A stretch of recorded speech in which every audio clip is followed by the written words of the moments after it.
With Phil stumbling drunkenly out of his bed, appearing in his head all the things he's wanting to be said. 19 minutes of Phil to Phil, with so much time to kill. He promised chill, but all he does instead is beg and shill. The stream's online and straight away begins to whine, but all is fine as long as Shaz's benign and doesn't step out of line. His content's immature for all to endure like fresh manure, but I feel sure he ran straight to feeling so insecure. The money he earned from yesterday was withdrawn and long gone, as Phil's spending impulse is always set to stay on. If supports are also sold, his taste so low and fails to grow, you never know, the show may turn into an easy bingo. Once kicked off across the board with charge to what because his code can be ignored, just how much DSP makes us feel so bored to help us fight or sleep and try to keep alert to watch a creep who play bingo, but Phil will bitch on why his sheep are also cheap while DSP is chasing green. We're seeing green across the screen as Phil's routine predictability rivals are slow machine. He's snorting, burping, leaning, ban. It matters not if battery fun, his child can't see if powers make him feel less of a man. Takes a drink and starts his like before launching into a bike, pretending they're from bills when truth is dead to buy a wrestling JPEG. Talks about his shitty life of college cat and fatty wife and all his strife while forgetting that it's unwell and they were rife. With drama he will react, but isn't act as a fact as he rehearsed to be exact in how he felt he was attacked. Teaches nearly over and awareness in sight, with what to white despite Phil to light that tips were not light. We'll say alright it is okay and now it's time for Phil to play, but first he'll say that tips will help from being off the other day. And with those words we win again, it's never if but always when the game is won. Thanks to that we made it to the very end.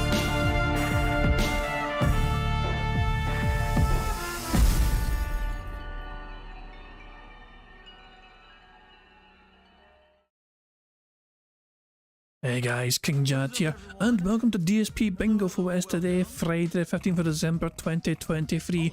So hope you're all doing extremely well indeed, and you've had an enjoyable week so far. Big ups to Brandon and his band of yours for raiding the stream. They had their own little top 10 DSPs, like fucking Christmas countdown nonsensical year-end crap. You know, they went through all that fucking torture before, where Phil said unique a bunch of fucking times. It was painful to endure that shit, I'm sure. I caught some of it earlier on, I thought this is turning my brain to mush. I forgot how fucking asinine Phil's fucking top 10s were. I guess that's something we've got to look forward to for later on in January, so. But anyway, yeah, Phil's having problems. He's not live right now, as you can see. He tweeted a few minutes ago saying, I'm having tech difficulties, and we'll get you an update soon. Let's refresh it again and see if there is such an update being provided. But yeah, Phil's having problems, and he has not elaborated, there's no further elaboration. He's not in his chat, he's having some tech difficulties, so who knows what's going on with Phil. All I know is that it's going to be delayed to the podcast looks like because Phil's having some technical style issues. So, fucking low and all that jazz, I guess. There's not much, to kind of cover since also the day off. Fucking antics. Phil's day stream done quite well for him. Right before his day off, he had $140 in a day stream. The night stream, I think he got 70. It's not been updated so far, but I think he got $70 in a night stream. Boom! Member bomb. My biggest fans are idiots. Oh my. Ignore that previous notification that you see on the screen since that's like as an old one. But big ups to our Cestus for gifting 5 memberships. Thank you very much to our Cestus there. You heard it before you seen it, but there you go. But our Cestus, so well done to the following people for getting a membership. Well done to Nugs Medallion, Thokwadef Puni, Chody Taint, J Wusso 989, and Comrade Commissar. So thank you very much to our Cestus for gifting those memberships, and well done to the 5 people that have been gifted them. Very kind of our Cestus to gift those memberships. Big ups indeed for your very kind act. 'Tis the season and all that, as Phil would say. 'Tis the fucking season. But yeah, I do appreciate it. Thank you very much indeed. So yeah, we're waiting for Phil to get to fucking turn up to his fucking stream to do some fucking work, and he's having tech problems, so there is no Phil right now to do anything. So yeah, we don't know what's going on. He said he would give us an update soon, but he's able to tweet, but he's not able to turn up to his fucking stream chat and type apparently and say anything there. So yeah, it's a strange fucking one indeed. Fuck me, man. It's a strange one indeed, as I said. So yeah, I don't know how much I fucking plan going into this. I will say, on a very personal note, which I'm sometimes inclined to fucking go a bit personal, I'm very glad that yesterday was Phil's day off. because it kind of coincided with a special kind of anniversary of sorts, you know what I mean? The 14th of December was the day my dad passed away. You know what I mean? So that day is always going to be a kind of special day for me, just to kind of think back. So I am so glad that I didn't have to think about DSP shit yesterday. If I was off from fucking streaming, didn't have to worry about that kind of stuff. So yesterday was just all about. I did very little detractor stuff yesterday at all. Very little detractor stuff. I popped in occasionally to like on that being said very briefly, not jazz. But yeah, I mean, yeah. It's just one of those things where it's like I was just kind of glad, you know what I mean? Where it's like, okay, the 14th it falls off, thank fuck, because I can just, you know, spend the day. Some of you will kind of understand where I'm coming from on this, because some of you guys have also been through this kind of situation, you know what I mean, where, you know, you lose a parent. So yeah, anyway though, today's a brand new fresh day, whatever, you know what I mean? My old man wouldn't want to fucking spend too much fucking time just being all fucking remorseful, whatever, I mean, it's a brand new fucking day, and the weekend's ahead, and let's just be positive because Christmas is around the corner. I don't have to work anymore until after Christmas as well, so I have next week off work, which is grand, so we got a whole lot of fucking positivity ahead and all that jazz. All this DSP positivity to fucking look ahead and forward to and all that shit. So yeah, we're just gonna roll on forward in a nice, bright, chirpful manner. So yeah, I'm just so fucking derailed by Phil's fucking tech issues, whatever the fuck's going on there. Still no sign of him in his chat, no updates from him whatsoever. So, fucking hell, who knows? I was going to show you, so some of you guys may be aware, right? I made a new DSP diss track, and I based it off Dan Bull's amazing. So Dan Bull is somebody that makes like gaming, you know, gaming music videos, and he's an extremely talented artist. And one of the best things he ever made was something called Civilization, which was unbelievable. And so I decided I'm going to fucking massacre one of his greatest works by trying to do a DSP diss track based off of that very video. So I basically tried to copy the rhyme scheme as best as I could that Dan Bull had. If you guys, so as I said, I went and made this was like available for members only at first, and in fact it was a member that decided the video title. We called it Begacy. If you guys have never seen this before, how about I show you guys now? In case you guys have not actually fucking seen this, the video is nothing special. It's just me fucking scrolling down a notepad file so you guys have subtitles essentially. But I spent a long time trying to craft this as best as I could and trying to preserve the rhyme scheme and keep kind of flow. Try to kind of stay true to the source material in a sense where it's like try to follow Dan Bull's own way of how he constructed the Civilization thing. But here is my attempt at a DSP diss track based off one of Dan Bull's best works in my opinion.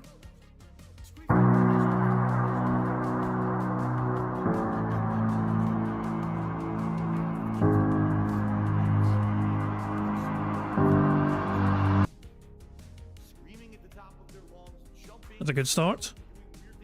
Didn't need to turn off fucking like, ad blocker again. It's been fine all day and it does that. Great fucking start there. I just fucking started fucking loading. Anyway, let's see if I'll fucking keep playing normal now. It's been 15 years, it's crystal clear. Same old shit year after year. Phil must know the end is near. It's not actually going to fucking play normal, is it? What the fuck, man? YouTube's been fine all fucking day for me. All fucking day for me. YouTube's been perfectly fucking fine. Let me refresh this fucking page. I'll see if I fucking wants to behave itself now. But Jesus Christ, man. All day's been fine. As soon as I start streaming, it's like, no.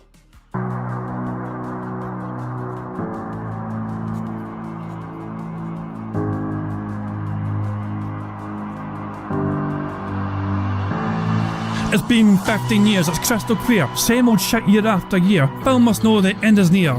The churches outnumber in true fans as whales all disappear. Yet Phil refuses seeking real work whilst pretending he can salvage his YouTube career. Let us regale on his many floundering fails with such detail that saw us watch his streams all derail. Our aim was clipping moments to preserve for future viewing while Phil is doing. Fuck off, YouTube. Seriously? Seriously, YouTube? Are you really fucking doing this to me right fucking now? This is unbelievably stupid. I don't even fucking have ad blocker turned on, and I refreshed the fucking page and everything, and it's still fucking deciding to not fucking play normally and smoothly. I don't fucking have a clue. Apparently Phil's turned up in his chat. Fuck me, man. There's so much for me trying to play my fucking daft shitty diss track. So, DSP saying, hey everyone, I'm here. I just had a heart attack. My battery backup died overnight. I had no idea. Walked into the office and the PC wouldn't turn on, and my heart jumped. Luckily, I have a backup surge protector, and I'll just have to buy a battery backup in the next month or so. And someone said, nope. Somebody asked them something, did the power go out? Nope, power didn't go out at all. The backup just died by itself. So that was Phil's tech problems for today. Yeah, it was just this fucking battery backup thing fucking died.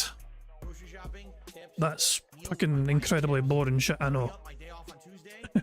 It's so annoying. I'm trying to, like, why can't I want this playing normally and smoothly? I don't know, man, it's fucking infuriating. I'm trying to think of a better way of fucking doing this. Hold on, give me a second here.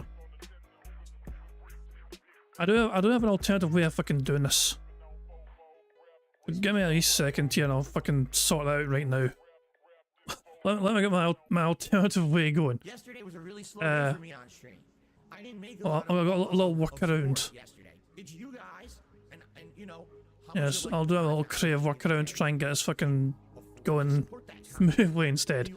If I do this, and I do this, and I do this, and then I do this, and I do this, and then I do this, and then one more little thing. I will do that. Then you guys should be able to enjoy this like this.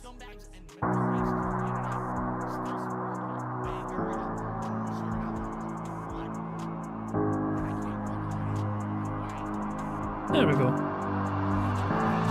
It's been 15 years, it's crystal clear. Same old shit year after year. Phil must know the end is near. The Twitter's outnumbering, true fans as whales all disappear. Yeah, Phil refuses seeking real work whilst pretending they can salvage his YouTube career. Let us I can't believe it. The stream itself. I played the audio for a different source and thought I'll just fucking mute the fucking video. And the video doesn't even let it play normally. You can see for yourself, this is so infuriating, man.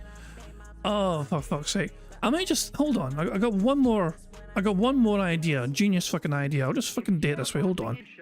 This is not a good sign of things to fucking come if you've just been this fucking misbehaving already. But one more fucking genius idea would be just basically just to be able to fucking encode it as its own media source and throw it in here. And then, no, I don't want to fucking do it like that. It's probably easier if I just do it like this. Okay, if I do that, and yeah, there we go. Oh, well, hold on, so give me a second here. So you guys should be able to hear it okay. Right, there we go. And just give me one wee second here. Oh, and I just want to play the fucking video. Fuck off in video. Video can just fuck off. Well, stream's now live apparently. Well, not properly live, but you get what I mean. 645 members, sucking away for that. So there we go. Phil's got his crappy fucking music on. Let me, yeah, I'm playing this as its own media fucking source through the stream, essentially. So rather than just fucking go to YouTube video, I'll just fucking show you the actual raw fucking video and play it this way instead. And just give it a second here. Just need to do one more little thing to sort this. And here we go. This should be good. Okay, anyway, guys, here's my daffy fucking track I made. Enjoy.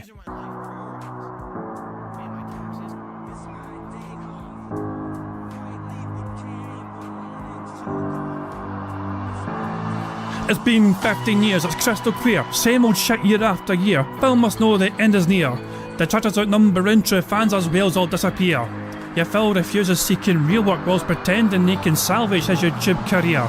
Let us regale on his many floundering fails with such detail that saw us watch his streams all derail. Our aim was clipping moments to preserve for future viewing, while Phil is doing all he can to claim cash he's pursuing.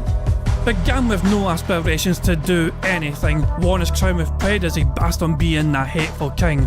But from day one he aimed to be defined as one of a kind, and after all this time peers have all left him so far behind. Detractors rise as Phil's most loyal and oldest fans disappear, like slave workers resigned, abandoned the guy. But the future's so bright that to shield from the light, shades are dawn to bring a new day as the previous night fades. Cause Phil just always has to be right against the detractor slight, from Kiwi farms to Twitter tweets or Reddit post to further spite Phil.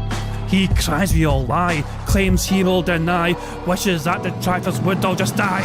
He's a loco in the internet's eyes, enemies all around, lacking friends or allies. No matter how hard he tries, turns to fans to pay his every bill. His support his soul will bring his stream straight to a standstill. We'll beg and whine for what feels like 100,000 hours devoured. DoorDash will prognosis on fans overpowers. We'll mock and belittle, we'll acting apathetic, but will then be apologetic should fans state that he's acting pathetic. So I say fuck it. He vilified Evil AJ just cause he had made This Is How You Don't Play. Cause fans preferred the edited content did make Phil afraid. He hated all the views the trolls had gotten from games that he had played.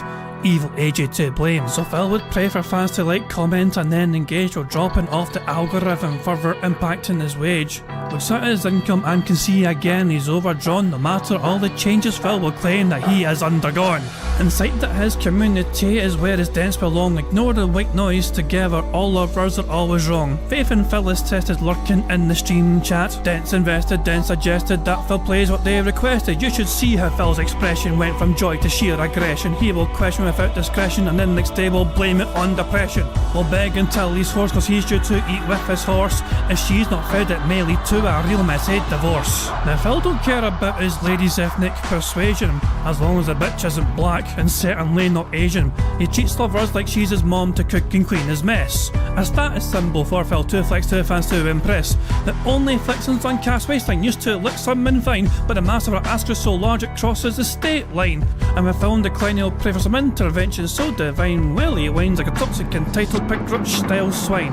He'll never admit that he's failed, despite how fans bailed Phil from his finances that were curtailed due to being whaled. No real job ever sought for, he will beg for cash in excess and feign stress every day to gilt dollars from fans to finesse. Oh yes, some will be struck with the realisation of Phil's sick manipulation from schemes concocted in his twisted imagination.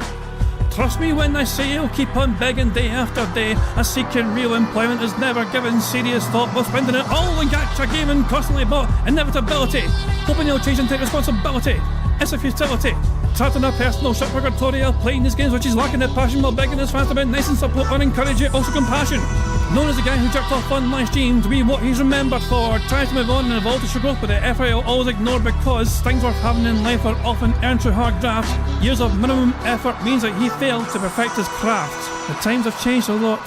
The system he did just to cheese, but these days lacks the expertise to entertain and please, exploiting the system to flood subscribers' YouTube feeds, to milk a contract based on views to gain unearned proceeds. So it was the fans to face Phil's greed as it was them made punished by filming random crap, deciding it would be worth it to publish. Alienating his fans, refusing to evolve and grow, pretending to know better even though contributions were always slow. Detractors use their powers to the fullest, whether creativity or enjoying random bullshittery. Evidently we enjoy a time which is sufficient. Content shown off our vision can reveal Phil's demolition to the masses, cutting like an incision. Despite derision, Phil cries and never failed the mission. Fans divided in the stream chat till a leaning and ban is given inefficient. The detractor's voice is chosen by many to be listened. Plus Phil made a decision history should undergo revision. But the fans don't listen to the thousands of people treat all like elbow sheeple. He can be tipped more than he's ever conceived before. As in this safe space, his speech dictates the pace. The internet's biggest disgrace simply goes without debate. I implore all detractors show people his fall from grace, cause Phil's legacy was leaving camera almost deciding to masturbate. It's been 15 years, it's crystal clear and more than ever. That incident is what the world will remember forever.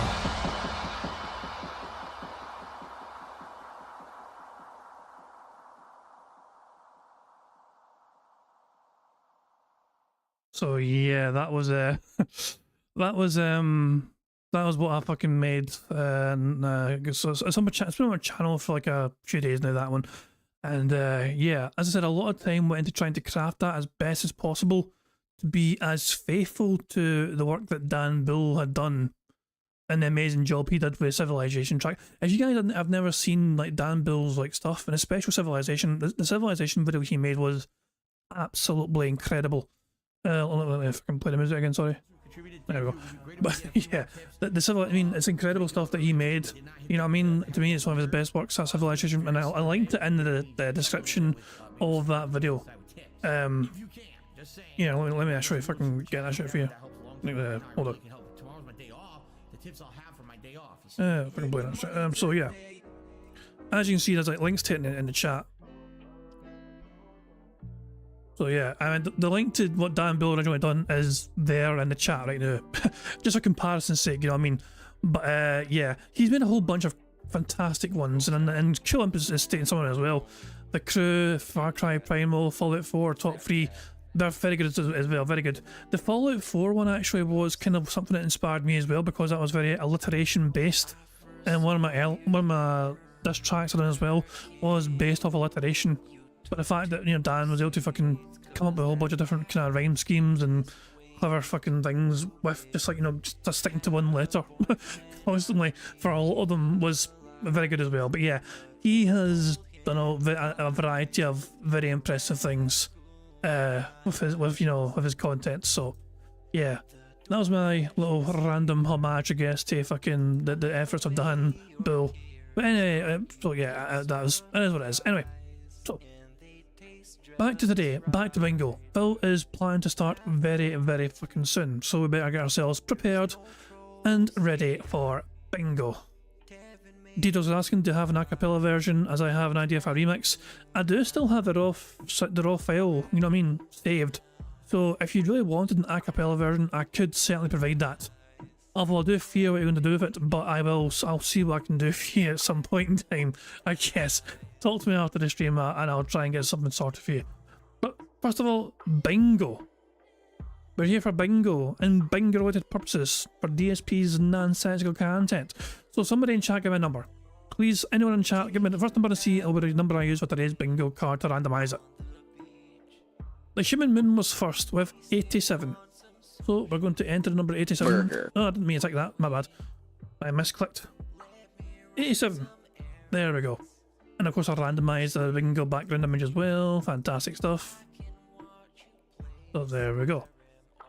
So, the Bingo card we have for today's Bingo is as follows. We have Phil to say tired, necessarily. What I mean by that is him repeating the same point constantly and him doing a Y or a T pose. The second row is Phil saying nonsense, excited, no exaggeration, him making that annoying T sound, you know. T T T T T T T T T T T. And him pointing at text on the screen. The third row is Phil saying there you go, him making a weird noise, him being all victim mode. I really need to update the centre square, but at the same time it still works anyway. Him burping and him doing scat talk. The fourth row is Phil saying goal, addition, react, reality and content. And the fifth and final row is Phil saying wow, him using hateful slurs, him saying okay, him giving the prayer hands, and finally, him talking about drama. So there you go. Anything else to go over before we begin Bingo? Oh, not a good fucking start right now because Phil's not even going live yet, although he's planned to apparently. But yeah, apparently I'm 3 subscribers away from 3,000 subscribers.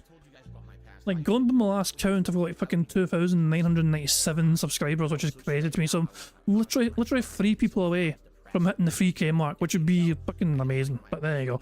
I'll say it's one of those things where it's like, if people want to subscribe if they enjoy what they're seeing, then cool beans.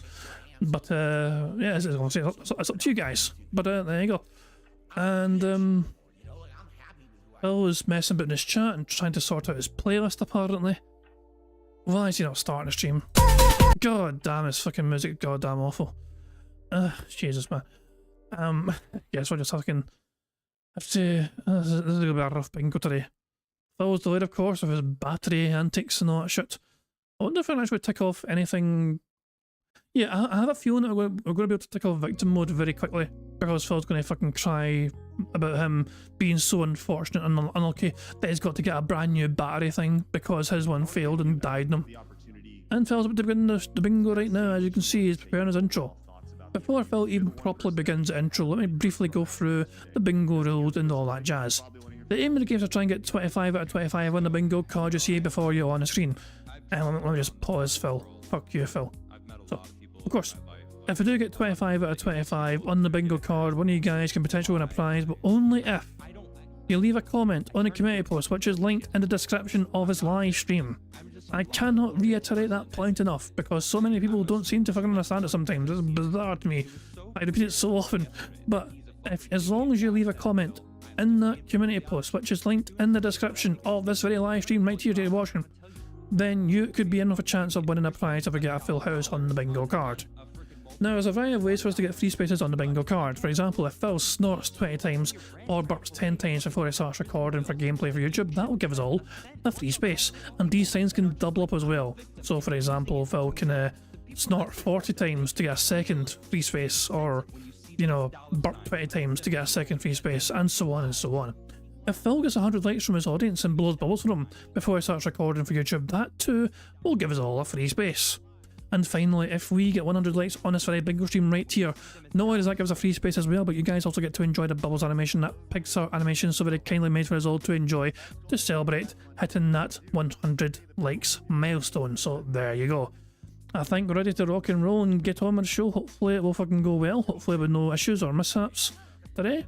I'm just going to go 1080p, and I really hope YouTube wants to fucking behave itself today, because I will be annoyed if YouTube is going to play silly buggers like it was doing earlier on, but hopefully it's all okay now. Hopefully it's all good. Fingers fucking crossed. Here we fucking go. Good luck, everyone.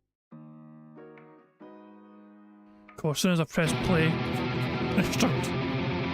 Please behave yourself. Please play normally. Hello everyone! It is pre-Christmas week, and that means we've got a lot of fun stuff, awesome streams, and festivities in store. But in particular today, first of all, I just went through some massive technical difficulties that basically almost gave me a heart attack right before I started my stream.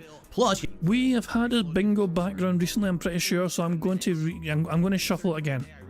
I'm going to randomize it 5 times. 1, 2, 3, 4, 5. There you go. There you go. We've got a different background bingo picture today. yesterday was my day off, which we'll recap, and there's a lot of game news going on as well, so there's a lot to talk about. All this and more on today's Level 1 podcast. And a shitty fucking intro. Him being a victim mode is basically the only thing we have to tick off so far, I think.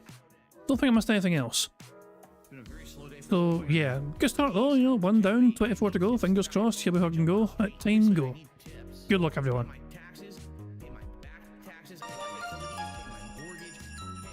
Alrighty everybody, so happy holidays, season's greetings, and the like. Today is Friday, the 15th of December 2023. We are only a little over a week away from Christmas. We are only 8 days away from my annual Christmas Marathon event here on DSP Gaming. And so, we're kicking it into high gear with all the hoopla and the holiday fun. I hope that you're having a festive time in your own personal lives. If not, hopefully soon, right? Listen, I totally get it. If you have not gotten around to anything festive yet, it's pretty crazy right now in the world. You know, the last couple of weeks on my day off, I've had to go out and spend the entire day out because of appointments and stuff. And it is wild out there. Like, there's tons of traffic. People are upset. The world is a shambles, as they say. But hopefully, everything will start to calm down and people will be able to settle in and actually have a good holiday time coming up.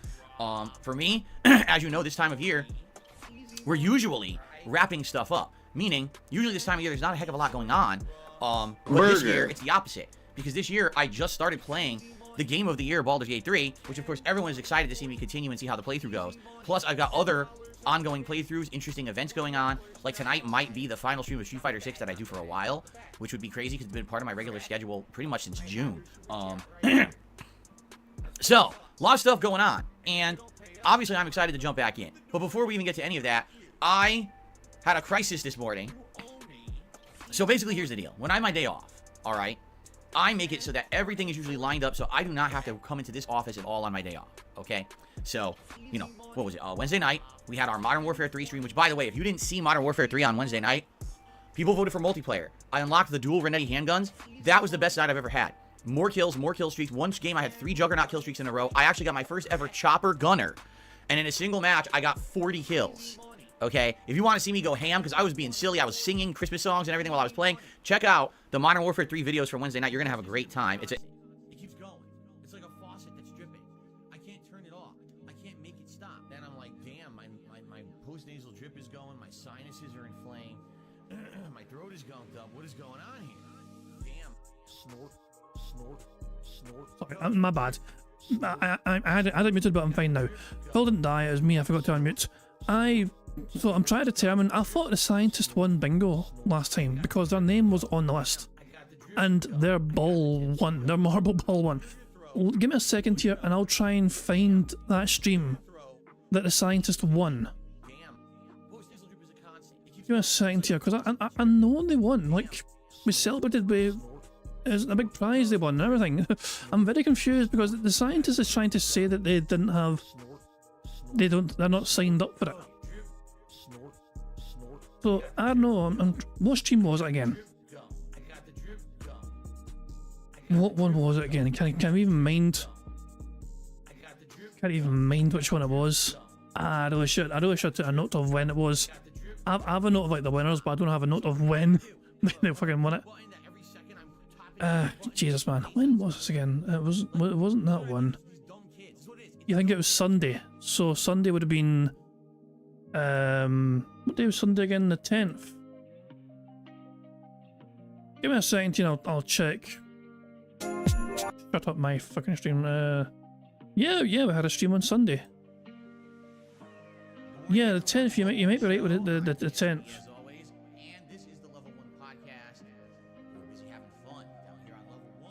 Okay, so I found it.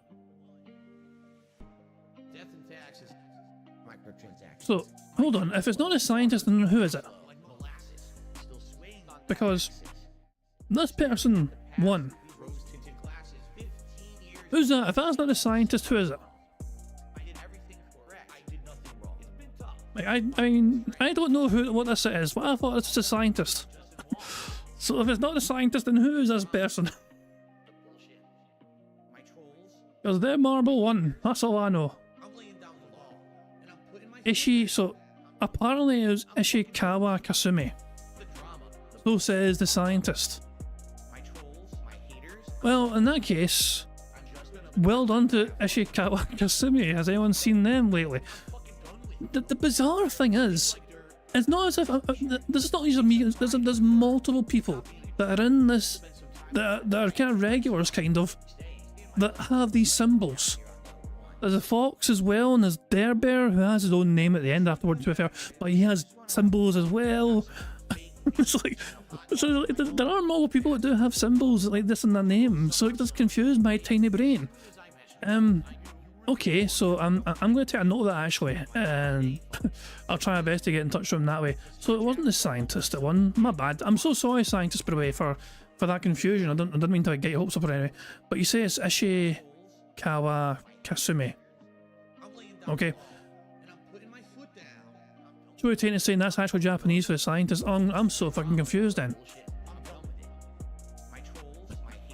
Jesus Christ.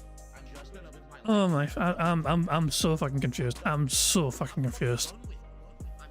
Like, at this rate, I'm just gonna fucking recycle it and put it back in towards a bingo, which is already it's already a $50 prize as it is now. I might just fucking re-add it back to the bingo and make it like 100 or something. I'm so confused. Oh my god. Look, anyway, all I know is that this person won, and I'm trying to hear from this fucking person, and I fucking have not heard from them, and I don't know how to find them because I don't fucking read things too fucking well, I guess. But yeah, this motherfucker is due a prize, and I don't know what they want. Oh, thank you, Watson. I make DSP look organised. Thank you very much indeed. Oh my god. Screw it, you know, but to be continued, I guess. To be fucking continued. Let's just get on with the fucking bingo. I'm very confused. It's a perfect example of when the game goes right and things are just being silly, how fun that game can actually be. Okay? Anyway, So after that, you know, I basically had a lot of extra work to do in the office because I'm setting everything up so that I don't have to be in here at all on Thursday, my day off. So, you know, I'm setting up the advanced playlist. I'm uploading the videos. I'm doing everything far in advance. And, you know, I was actually in here late getting all that work done and everything. You know, film the daily wrap, upload everything. And everything was fine. So I walked out of here, and yesterday was a pretty fun day. We'll talk about that in a second because I know people are going to want to have a Phil's Day Off segment. Actually, it was one of the better days that I had with my wife, which was surprising because we thought it was going to be stressful, but I'll explain in a minute. And so, this morning, all right, you know, I wake up and everything's normal. Having a fun day with the fam, as they say, downstairs, having a coffee, having a bagel. All the woodland creatures are outside going crazy because we put out some nuts in the morning. And, you know, they're eating everything. So I'm nothing wrong or anything like that. Everything should be fine. So I finish my breakfast and I come up here and I walk into the office. It's oddly quiet. I'm like, why is it so quiet in here? I don't really hear any of the ambient noises that are normal for this office. I don't get why I'm not hearing anything at all. I start looking around. Well, I can see on my right-hand side of my office, everything's... Hold on. I know this is not fucking new territory, but he's basically confirming concretely now, more than ever before, that he never ever has anything turned off. Like, things are on in his office 24 goddamn hours a day. On his day off, things are still running, the PC was still running, everything was still fucking running for him. It does, that is so fucking, no wonder his fucking equipment is fucking dying. Power, like I can see that my capture device is lit. The little router that I have on the floor that splits the internet to all the consoles, that's lit. Okay. I turn to the left to all the equipment on the left-hand side of the office. Everything's off. And I'm like, huh? What's going on? And I walk over and I push the power button on my PC and it won't turn on. And I said, oh no. Don't tell me that there was something, you know, a power surge, a spike. Don't tell me that my stuff's fried.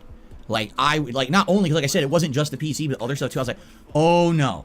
Don't tell me now that this has happened and half the equipment in my room is dead. But by the way, this would not be the first time this has ever happened to me if it happened. When I was in my 20s, okay, and I was living with my parents at the time, I used to be a PC enthusiast. Yes, I know today it's quite the opposite. I don't really care for PCs that much. I don't build them. I don't play games on them. But back then I was. And I had multiple PCs, gaming rigs that I had built from scratch in my parents' house. And I actually had a network in my house where the two were networked. And I would have friends come over and we would play like Unreal Tournament and stuff together online, which was really fun. So one time I went to a video game tournament. It was a Street Fighter tournament for the weekend. So I leave and I come back and my parents say, so we don't want you to freak out, but we had a power storm, a lightning storm while you were gone. Now, normally this wouldn't be a big deal, except the lightning bolt came down and hit the power line down the street. We could see it. The whole thing was on fire. So the fire department had to come and they had to release it. We didn't have power for a day. And we don't know what happened in the house. Now, the thing is, I had all my equipment plugged into surge protectors. And I'm like, you gotta be kidding me. So I started turning everything on. One of my PCs had completely fried. It wouldn't turn on. The components didn't work. Somehow it had received an actual shock through the lines. And this PC, luckily this was my lower end gaming PC. One was like probably like a $2,000 rig, and I would say this one was probably around $1,000 maybe. But the whole thing, wow. Well, that's just great. And I'm not even kidding. That was about the time that I actually stopped building PCs. That was around, man, I would probably say, you know, just thinking in my head, probably 2004 or something like that, you know. But since then, I kind of fell out of love with PCs. I was like, if at a moment's notice, you know, even if it's plugged into a surge protector, something like this can happen and you lose $1,000. I don't think this is a very good hobby to have, right? So I stopped, and then since then I haven't cared. So anyway, flash forward to today. I'm looking at all my equipment. I'm like, oh my god, this feels exactly like that day. I was like, this is not good. If everything in this office is fried, because you got to understand, on my left hand of my office is my PC, 2 monitors, obviously all the accessories that are plugged directly into, say, that power line or into that PC itself, speakers and all kinds of stuff there, my microphone and everything there. So I'm looking at it, I'm like, this is really, really bad. If everything just fried, this is potentially thousands of dollars of damage. And not only do I have to replace it, but I have to replace it fast so I can work. You know, what would be my backup? I would have to stream from my phone for a few days, just dicking around, I guess. I wouldn't be able to do gameplay. You know, I have a mini PC, but how am I going to set that up to stream? It's not meant for that. It's probably going to run way too hot to do it. I would have to install OBS scenes and shit into it. I would have to run wires across the room. It's not ideal. I don't really have like an emergency backup. I have a low-end PC in my closet that I could probably hook up and get to work just for basic use, but I doubt it would be used for capturing games or anything like that. So I could probably do podcasts and stuff for a week, and that's about it. Like, I wouldn't be able to do gameplay until I replace my PC to be able to do something. So I was really, really nervous Okay, so the good news is it was basically the best case scenario out of a bad occurrence. My stupid battery backup died. I don't know what it is about these battery backups. They suck. They really do. You suck, you fucking dick. You're somebody is so ill prepared for the fucking future of their fucking business. You never fucking try and upgrade anything unless something goes fucking wrong. You fucking set off what you fucking got and never think to try and upgrade and maintain and improve unless something goes to fucking shit. I think all of a sudden it's like, oh, I need to spend thousands of fucking dollars upgrading stuff. Where's this fucking thousands of dollars going to come from, Phil? You claim you're broke. I'm going to need to replace everything straight away, immediately, at a moment's fucking notice. How though, Phil? You're always telling us you're broke and you need help paying your bills. So you're supposed to buy battery backup. What it's supposed to do is create backup power for all of your devices if your power goes out. So for example, the last thing you would want is your PC to just turn off without a proper shutdown sequence, right? You could have corruption in files, you can have all kinds of bad things that happen. So by having a battery backup, what's supposed to happen is if your power flickers or goes out, your PC warns you, you'll hear a big beep, oh, power's out, you now have like 20 minutes to shut down all applications and shut down your PC so that you don't lose anything. And I've always had one of these, just to be clear, ever since I started doing YouTube like 15 years ago, I've always had a battery backup. But these things are so shitty. Even the ones that are supposed to be good are shitty. They don't warn you when they're dying. Like you would think, okay, if it's starting to die, it would give you some warning. It would flicker, it would maybe have a beep that says, hey, FYI, battery is failing, buy a new one. No, these things just overnight turn off. And this is probably the third time in my history as a content creator that this has happened to me. Burger. And it terrified me. I genuinely had thought that my stuff had broken. And it wasn't, it's just the battery backup doesn't work. Okay, so nothing happened. We had no inclement weather, no fluctuations in power. It just died on my day off. And luckily for me, I have a power strip. It's not a battery backup, but it's just a regular surge protector power strip thing that I've had for ages. And it happens. So guys, there's something I need to find out. When did Phil tweet? When did Phil tweet about this shit have been happening before? So what time was this tweet? 6:50. So basically 5 minutes after he was due to go live. This is the mad time zone, 6:50 p.m. So he's 8 hours behind. Five minutes after he... Remember, Phil is always trying to fucking pretend that he's been in his office like half an hour before he's due to go live.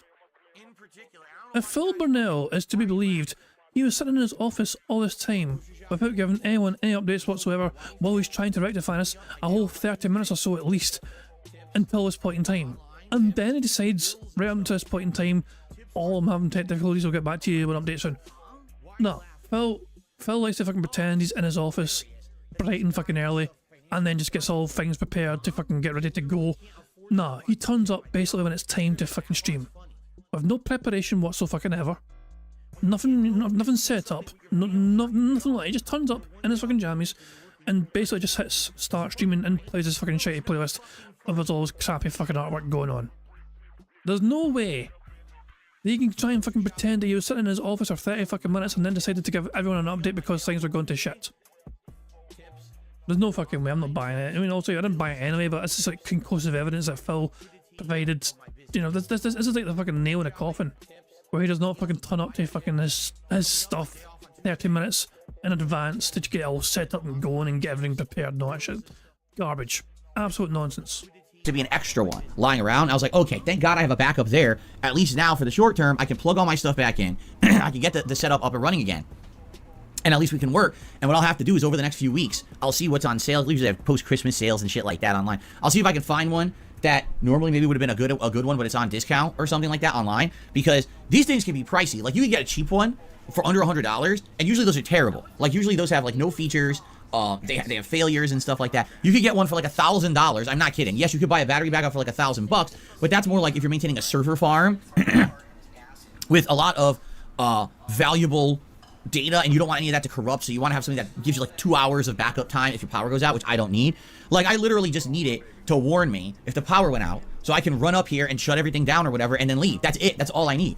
In this case, that's what I mean. In this case, this thing died and made no noise, or if it did, maybe it was during my day out yesterday. Maybe I wasn't home, so I didn't hear it going beep, beep, beep. That could be. That could have been what happened. Anyway, so I was nervous, and luckily crisis averted for now, but sadly it means now I gotta dump some money in the next few weeks to month, I got to find another one, a replacement, and buy it, because you really should have a battery backup when you have a streaming setup or anything like this. You want to make sure your equipment doesn't get ruined. My PC's old. It's almost a decade old. I got it in 2014, right? So basically, in this case, I don't want power fluctuations hitting this thing. This thing could likely be on its last legs. Like last week, remember, it was making noise. So I opened it up during my RoboCop stream, and I found 2 of the fans had died. But this thing has like 12 fans. Like it has 2 fans on this side, 2 fans on that side, two fans on the underside, 2 fans on the back, and 2 fans on the front. So 1, 2, 3, 4, 5, 6, 7, 8 is 10 fans. Plus the internal fans, like the fans on the graphics card, the fans on the processor. So this thing has like insane amounts of fans. So for a couple to die is not a big deal. This thing's a decade old. It's kind of expected, right? So it's starting to get old. It's dirty. I'm looking into actually also buying a device that is like an air blower, so you could clean out all the dust from the inside, because it was disgusting. Like I opened it and my hands were covered in black dust. Like, oh my god, this thing's fucking nasty. So likely I'm gonna have to do some stuff, not only back up a battery, but maybe a cleaning device and all that kind of stuff. Hopefully the next month. Typically this time of the year is the better time of the year for me. We got better streams. Christmas event coming up. Usually I raise a few extra funds, so I'd be able to dump something hopefully on some of this stuff that I need to keep stuff going. Of course, again, here we go. Ideally, yes, I want to replace everything. Ideally, I would like to do a complete upgrade.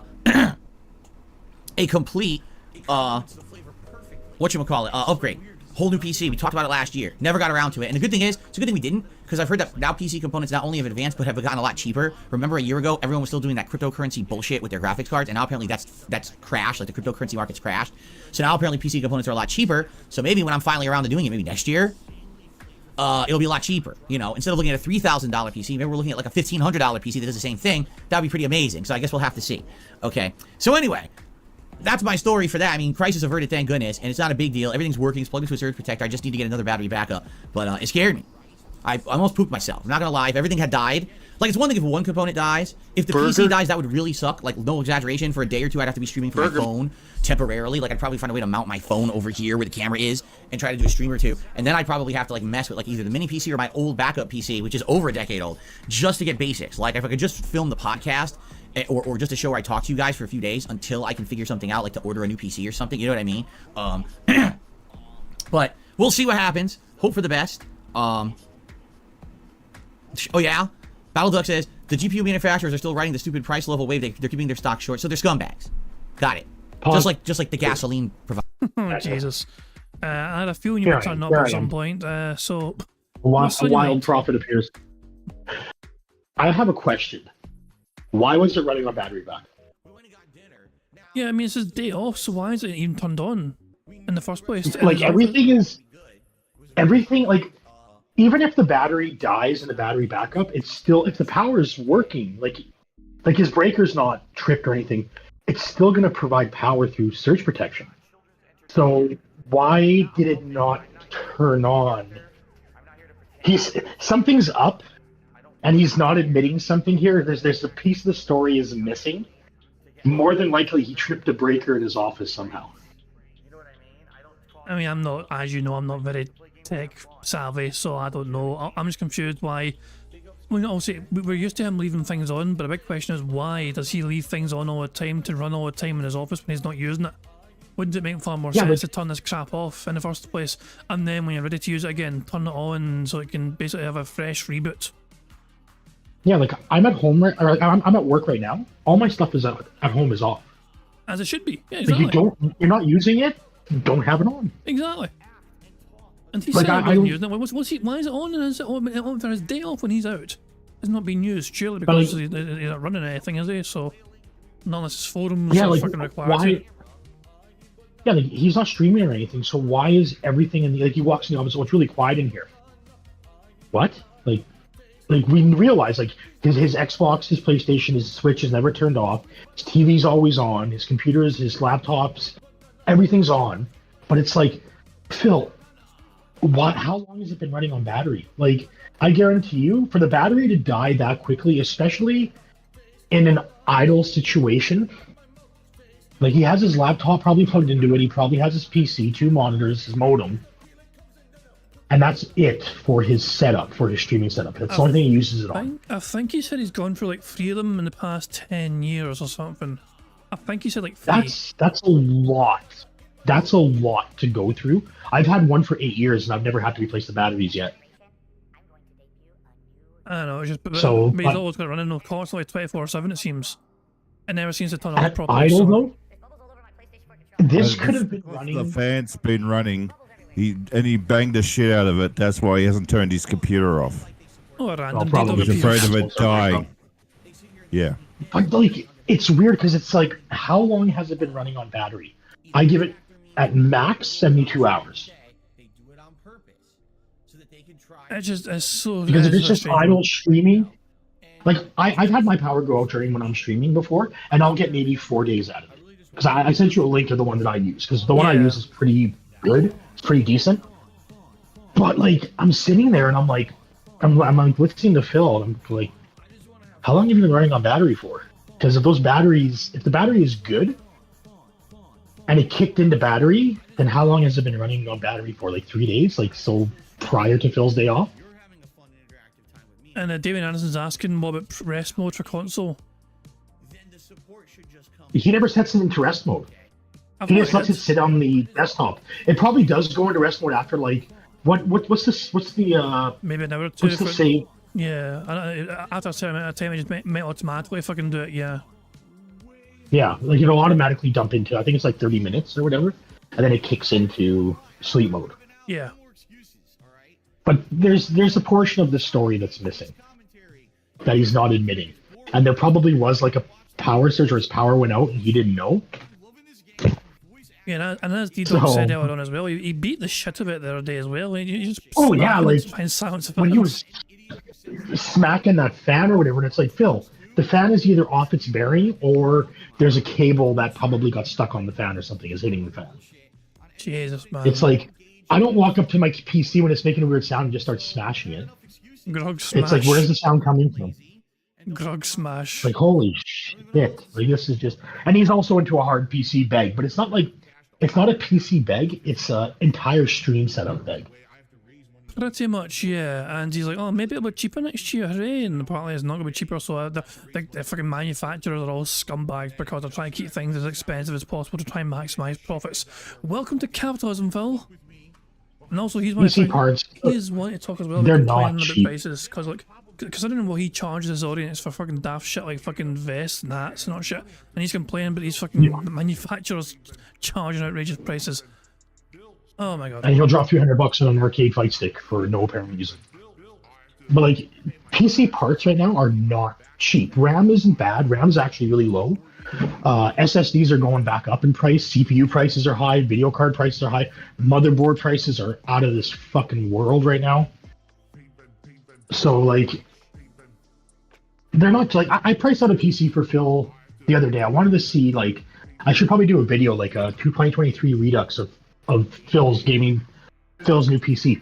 I'm still below $1,000. Yeah, you might be better off waiting also until January because there's not a lot of sales in January, so that some of that might get affected by that as well. Just also so you can, you know, I'm thinking maybe January sometime might be good to cover that kind Yeah, of stuff. possibly, but I don't know. This is just Phil again, just fucking stupid as hell. It's not the whole entire story. He's holding something back, which is natural for him, of course. Yeah. Yeah. It's Okay, just- I'll let you go, man. No worries, man. Cheers up, man. Later. Actually, are. It's always good to get an angry prophet to have a little tech rant in there. And D-Dog as well. D-Dog also had a quick mini contribution as well about the tech side of things. Writers. Gotcha. That's very nice to hear. Okay. I would have literally defecated there in my office. Well, likely what would have happened was I would have just run to the bathroom and got there just in time, hopefully. Because that would just extrapolate the situation. If I not only did my components die, but I also defecated in my pants, it would probably just make it worse, right? So, luckily my bathroom's right around the corner. There you go. That's what's going on now. Hopefully everything's fine and we don't have any further technical difficulties today. That'd be nice. So, where do we start? Well, yesterday was my day off. So before we start talking about updates on my games, updates on the schedule, game news and the like, how about we do a little segment that you guys like to call Phil's Day Off? Why not? Why not just get to that segment and get it out of the way? I almost forgot it last week. Alright. So yesterday was my day off from streaming. What that means is, as I said, I literally unplug from work. I don't pay attention usually to anything work related. Maybe a few times a day if I have like some downtime between stuff, like if my wife's getting ready to go out for the day and I have like a half an hour to myself to sit on the couch and browse the internet, I'll read some news stories on Twitter or something like that. But for the most part, I try to completely unplug from anything serious and just have a good time with my wife and or this is the day for in-person interactions. When you're someone like me who's stuck at home 6 days a week full time with a streaming job. Is he like fucking talking about touching grass being in person into what the hell? In person interactions. Did he not just word it like that? Touching grass and like talking to people is why does he sound like such an alien when it comes to like just fucking going outside? He does not sound like a human creature at this point in time. He sounds like he's not from this planet. Anything serious and just have a good time with my wife and or Wait, hold on, did Phil say goal? I wouldn't mind just to make sure I didn't miss anything, but did Phil say goal? I may have missed that. I'm gonna rewind and check. why not? Why not just get to that segment and get it out of the way? I almost forgot it last week. All right. So yesterday was my day off from streaming. What that means is, as I said, I literally unplug from work. I don't pay attention usually to anything work related. Maybe a few times a day if I have like some downtime between stuff, like if my wife's getting ready to go out for the day and I have like a half an hour to myself to sit on the couch and browse the internet, I'll read some news stories on Twitter or something like that. But for the most part, I try to completely unplug from anything serious and just have a good time with my wife and or this is the day for in-person interactions. When you're someone like me who's stuck at home 6 days a week full time with a streaming job. This is my day where I'm out and about all day long. So last week I had a bunch of appointments and this week was no exception. We basically crammed all of like 2-3 months of appointments into two days. Okay, so we were all over the place yesterday. And like, I'm trying to remember the order of events. There's nothing super notable. Here's the thing. I could easily tell you about my whole day out. I could. But as you know, with the weirdo stalkers on the internet and these people who like to harass me and my family, I don't like talking about half the shit that we did. You know, we had some personal stuff going on. We had certain appointments and stuff. It's like, if I tell you what it is, oh my God. Then people freak out. Well, I mean, what do you mean people would freak out? People will also fucking care what you're fucking doing. You don't need to fucking go into exhaustive detail. Also, Filbert. Burger. No, wrong one. Burger. There you go. 5 in a row. That's concerning. I need to stop taking the wrong fucking things. Out and they want to know more, or they try to delve into our shit that has nothing to do with them. And you know what I mean? It's really messed up. Let's just put it this way. The appointments weren't fun. Let's just put it that way. It wasn't like, oh, these were great appointments. Like last week I had a haircut. Okay. It was nothing like that. It was more very annoying, very stupid, tedious, very, you know, necessary for life, but really not very fun things. Some worrying things, you know, annoying things. It also sucks that, of course, you have to do this around the holidays. Would have been better to maybe get this done earlier in the year, but like I said, our year's been crazy, and a lot of things that kind of got messed up this year when we were sick and everything. So we're basically playing catch-up on a lot of shit that just needed to get done. But the good news is, let me put it this way. How can I put it into a frame of reference that makes sense but doesn't expose us for our horrible things that we do on our day off, right? You don't want to know about all of our horrible criminal actions that we do every single day on Thursday, right? So basically... Basically, this time around, like, there's some things we had to do yesterday that we've done before that are never fun, but this time around, they weren't nearly as annoying. Like, one time we had to do something, and it just ended up ruining our whole day. It was just such an unpleasant, really annoying experience, and this time around, it wasn't nearly as bad as last time, and we were kind of dreading it, because last time it really sucked, and this time it just didn't. It wasn't that bad. And we were like, oh, okay, well, that's not so bad. Now, hopefully, it doesn't ruin the rest of our day like it did last time. And that's what it was like. It was basically like a series of things that could have been annoying and really been shitty, and they weren't. Like, for example, last week when we went grocery shopping, it was a nightmare. There was a million people in the store. It was congested as shit. The lines were out the ass. This week when we went grocery shopping, the store was like half empty, and we're like, what happened? It's the same day of the week. It's the same time. For some odd reason, the store was half empty. Trust me, we weren't complaining. We were very happy about that. We're like, okay, we can just get our grocery shopping done fast and move on with the rest of our day and do things that we want to do, as opposed to, you know, being stuck doing shitty stuff. So, what other stuff did we do? We went to the pet store. What's really cool is at one of our local pet stores, they have a bunch of cats that they have up for adoption there. So they have like a cat room with a bunch of kitties that you can interact with. And it's cute. I mean, we're not looking for another cat. Jasper is our one and only. He's not the kind of cat that would ever get along with other cats. He is one of those cats that absolutely wants all the attention all the time.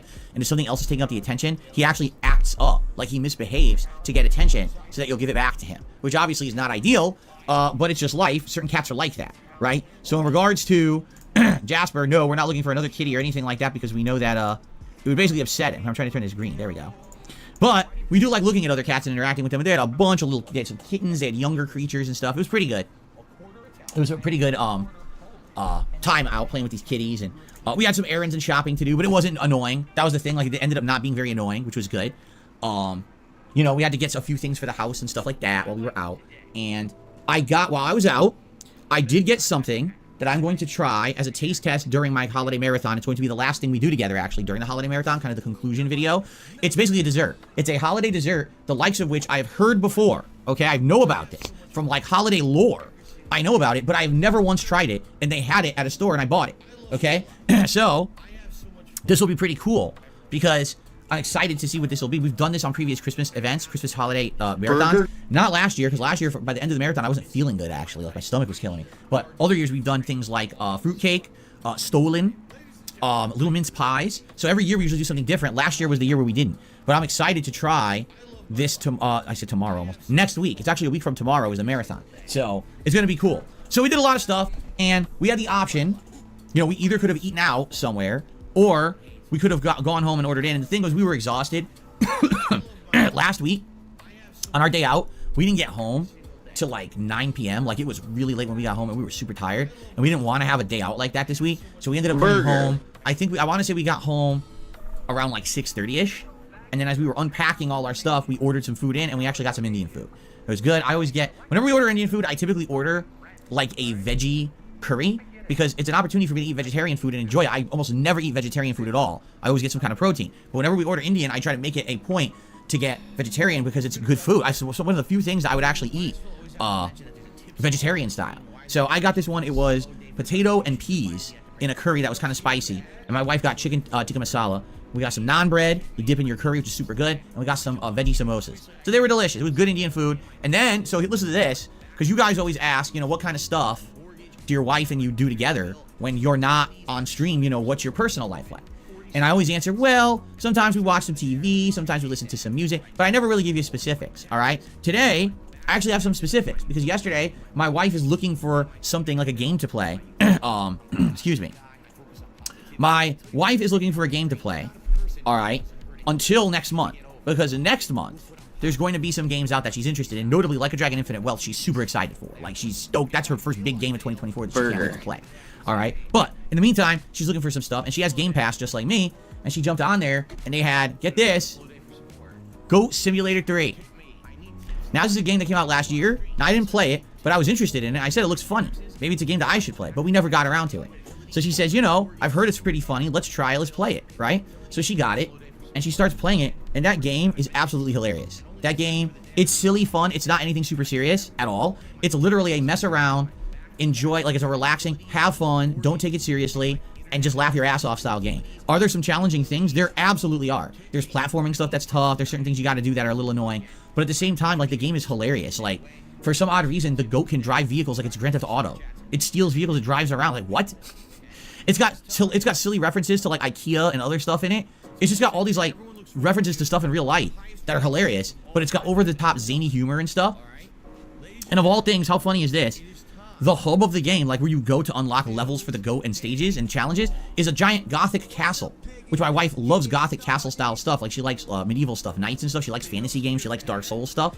So it's hilarious because it's right up her alley. And I'm like, what were the chances that in a goat game, the base where you do stuff and expands is like a gothic castle? Who'd have thought that with a goat? You know, but it's a great game. So we actually played together. Basically, I was watching her play, but there was a few platforming things that were kind of tricky, and I said, well, I play these fucking games all day. Let me see if I can do it. So I actually helped her do a couple of tricky platforming things that she couldn't do.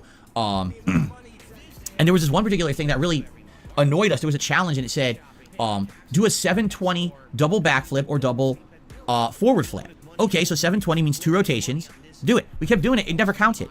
We're like, why is it not counting? It's blatantly saying on the screen you did a double backflip or a double front flip. It's never counting for the challenge. Like, why is this not, you know, I don't get it. I don't understand it. And basically, come to find out, they don't want you to just do a flip. They also want you rotating another direction too. So you have to jump, start flipping, and then hold like left or right angle. So you're like completely spinning in this weird ball movement. And it's like, how would that work? It doesn't even make sense. It doesn't describe it right. The game has a lot of stuff like that. But anyway, Goat Simulator 3, it's a funny ass game. And I recommend it for someone who's just looking for like a mess around time and just wants to have silly fun. It's a silly fun game for sure. And we had a great time playing it. Like, she played it mostly, but I watched her play it and I helped her with a few parts. It was really, really fun. I know she's going to be playing more of that. And then they actually, for those who aren't aware, they just added Far Cry 6 to Game Pass. And I played that last year. And I actually thought it was significantly better than Far Cry 4 and 5, even though there were some really stupidly annoying parts. There were some really good parts. And I think that they refined the gameplay and the graphics, and it's a really fun sandbox-style game with a better location, by the way, than 4 and 5 as well. So I recommend it if you're looking for an open-world game with a lot of content. It's actually better than the last few. And so you're like, well, I was going to get the Avatar game, but they're charging full price, and I don't want to get, you know, the Ubisoft Plus to play it. Well, if you didn't play Far Cry 6, it's on Game Pass right now. Okay.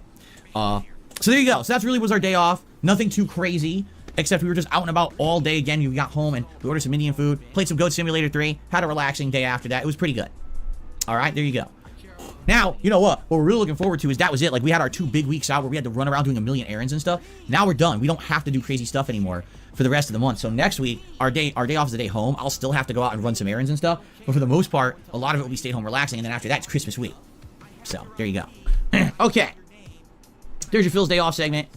All said and done. Ladies and gentlemen, a couple quick updates. Number 1, Baldur's Gate 3 continues today. It is the main gameplay stream today. We already have over 500 people on the stream. Wow, welcome. I'm sure there'll be even more when I actually start playing the game. As you know, if you watch Wednesday's stream, I feel like I'm getting better at the game, but it's basically, let me put it this way. It's frustrating for me, and here's why. For me, I'm the kind of guy that I like to jump into a game and say within a couple of streams, I like to get a grasp on it. I like to feel more settled in and enjoying it and kind of getting everything that's going on. I do prefer games, this is truthful, I do prefer games where they're kind of easy to pick up, you know? Why didn't you fucking pick the easy option? You had a chance to fucking pick the easy option for games, so I'm not going to lie to you guys. If I do actually fucking get Baldur's Gate 3, I'm picking that leftmost option for a first time playthrough, because that is out of my comfort zone, that is out of my fucking experience kind of thing. He picked normal mode, which kind of tells you that it's like, you know, that means you can't be used to some of the fucking aspects of the game, the kind of mechanics involved in the game. No, Phil did not, he ignored us. So he could have easily fucking picked the kind of easier option to try and make it a bit of a more enjoyable playing experience for himself. But no, he picked normal mode, and now he's complaining about picking normal mode because he can't pick up very easily. Maybe harder to master, but easy to pick up. You know, for me, when I start a game franchise that's so foreign to me, that I don't understand the mechanics, I don't understand the lore, I don't understand the basics, right? It's tough. And it's funny because there's definitely game universes like this, particularly FromSoft games, where not everything is self-explanatory, and you have to either play a lot to kind of discover everything for yourself through trial and error, or you have to spend a significant amount of time almost like researching and studying. Maybe you have to watch someone else play, or you have to do your research yourself online, wikis and shit, to learn everything. Now, there's nothing wrong with that, but it's just not the kind of game that I enjoy as much. I do prefer a game that I can just jump into and learn within a stream or two, and I like games that tell you how to play them, and, you know, makes it easier as a streamer. You know, I'm not just playing the game for me. This is not, oh, I'm investing time because I want to play this game and enjoy it. I'm also trying to put out an entertaining product for my audience. And I do feel these harder games with these giant learning curves just aren't that entertaining to watch when I'm flubbing it, not knowing what I'm doing, right? And so I'll say this, like last stream, in the 3 hours that I played, we went through an entire optional dungeon. During that optional dungeon, I learned a bunch of gameplay mechanics that I did not understand up to that point. So that was definitely a very good thing. I used all my party members for the first time, essentially, learning their abilities and things like that. So that was a good thing. And basically, we got a good advancement in the story. Not too far, but, you know, we recruited a new party member who's now part of the main party that I'm going to be using in combat because she's a warrior, so that's much better to have variety. I need, like, a tank character, and she's basically it. And we got to a town, and now we're investigating this town, and all this lore is unlocking and stuff in the town, and that's very good. That's all well and good, very fun, right? But I feel like it's a slow process, and what I mean by that is, sadly, it's not a game that I'm easily jumping into and learning right away, and it is frustrating because I'm the kind of guy that I want to feel like every piece of content I'm putting out is entertaining to you. I'm not particularly sure when I'm in the midst of doing something in the game and I just don't understand it, and I have to ask the audience, so how does this work? So how does that work? I don't get this, or I try to do something for myself and I do it wrong because I didn't understand it, and then everyone in chat tries to correct me. No, you see, this is how it goes, this is how it goes. Yeah, I already made the mistake. This is very frustrating, right? You know, that does annoy me. And again, that's not necessarily the fault of anything here. This is a franchise. I've never played this style of game really before besides Divinity 2. This is a little different. It's got the D&D elements in it. I've never played D&D before in my life. Never tabletop, never a game, nothing. I think the only D&D game I ever played was the side-scrolling beat-em-up from the arcade days, you know? And that plays nothing like this, trust me. So, I'm learning, and I'm enjoying, but I have to apologize if the content seems like it's moving like a snail's pace, and I'm not necessarily doing very well. I know I'm not. Like, I know that I could be doing much better, and I'm making mistakes constantly because I don't really know what I'm doing yet. I do feel like if I dedicate myself to it, and as long as you guys, as I said, this game is a game that absolutely lends itself to stream engagement and interaction. Because you guys know way better than me, right? You do. You probably played this game and others in the series. You know all about it. You know how it works. You know the lore of D&D. You know everything. So you're going to help me to not only learn and adapt and hopefully play better, but also to enjoy this game more. By having that engagement with you, my audience, it's going to allow for this playthrough to be more enjoyable for both sides, I feel, right? If this was just me sitting here playing it myself, it would probably be the most frustrating experience, much like when I played Dark Souls 1 in 2011, and I quit at Blighttown. I said, I had enough. I can't play this game anymore, right? But thankfully, that's not the case anymore, all right? I'm an interactive streamer. We have this great social experience while I play games, and that's part of the fun of it. So, I'm happy, and I'm grateful for all of you being here, but I hope that you will stick around. Again, I am kind of nervous because it's such a lengthy RPG, and right now we're at the very beginning. So I kind of figured the first few streams would go really well. We'd have people. I just hope you guys will stick around. I want you to stick around to help me enjoy this game. I feel like that's part of the experience, is you guys being here to help me with the gameplay elements and the lore. Like, for example, apparently I walked right by this guy, but you don't see him. He's on my dashboard. I guess his name is Will. I must have walked right by him in the town. I didn't even notice he was there. So I walked right by him, and I was going to explore the rest of the town, and you guys are like, no, turn around. There's a party member that's really good that you might miss if you don't go talk to him now. I was like, what? You know, it's so easy to miss stuff in this too, I feel, right? So, I'm happy that you guys are here. I hope that we'll continue to come by, hang out, engage, support, of course, and make it as good of a playthrough as it's been to now. I'm enjoying myself, and I hope that we can stay at that level. I hope that it doesn't get to the point where people get disengaged, they're not that interested anymore, now they go off and they're not talking to me anymore, and I honestly, this is not the kind of game I would want to play by myself. I'm just being honest. Like, I feel like this is a better interactive experience with all of us together, because it is such a learning experience. You know, I compare this to Persona, and I compare this to Yakuza, where those were franchises previously I'd never really heard about them. I didn't know much about them. You guys convinced me to try, and through us playing those games together via streaming, I ended up enjoying them, and not only did I end up enjoying them, now they're part of my staple experience of games that I love playing, right? So perhaps that could happen with this if we keep it up. But again, I hope that we keep it up. I mean, it's a 100-hour freaking game, and we have a month to basically focus on it until other major stuff comes out in January. So now is the time to enjoy it and have a good time with it together, right? So I hope we can keep that going. Nope. Okay. So, that's good. Now, Wednesday night was wild.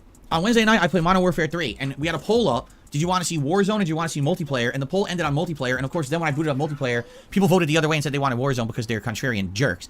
So, I guess I should have just immediately closed the poll as I booted the game up. But anyway, I'm very glad that I played the multiplayer. Here's why. I unlocked the dual or akimbo Renetti handguns. I immediately equipped giant ammo drums to them. I equipped the triggers that make them fire almost double speed. And through a series of attachments, I basically made the game so stupidly silly and fun for no good reason. Like, it's not competitive in any way. Do you really think in real life, if someone was running around with 2 handguns, that they would be defeating people with machine, rifles and fucking assault rifles and shotguns? No. The asshole would try to run around and fire his 2 handguns, he'd get destroyed. But the game is so dumb, it actually makes it one of the best, like, loadouts you can have in the game. I'm running around at maximum speed around the map like an asshole, and I'm just unloading into lines of enemies, never running out of bullets. I'm mowing everybody down. It's John Woo. It's John Woo in a video game.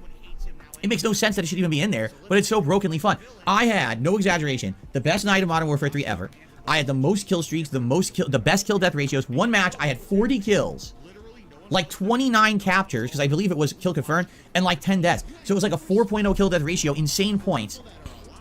One match, I had 3 different juggernauts summoned. One match, I had Chopper Gunner. It was my first Chopper Gunner of the game. And then I went on to have that Chopper Gunner kill like 12 or 13 people. So it was wild. It was absolutely insane. And like I said, I was playing on maps like Rust, and I was singing Christmas carols as I played, you know, making up silly lyrics as I did. It was really fun, and people loved it. People said that was like one of, if not my best, stream of Modern Warfare 3 ever so far. And now people are like, oh, you play it again? I'm like, yeah, I will, but let's not go crazy. Let's maybe do it like once a week or something. You know, we have a night when we want variety, let's squeeze it in there, but let's not go crazy and have it too often now, because then it'll get boring again, right? Definitely the dual Renettis is stupidly fun, and it just makes the game so ridiculous that it's hilarious to play. I can't imagine why it would ever work, but it works. So, it was fun, and I'm looking forward to more. Thanks to everyone who was there. Check out the videos if you didn't. They are hilarious, for sure.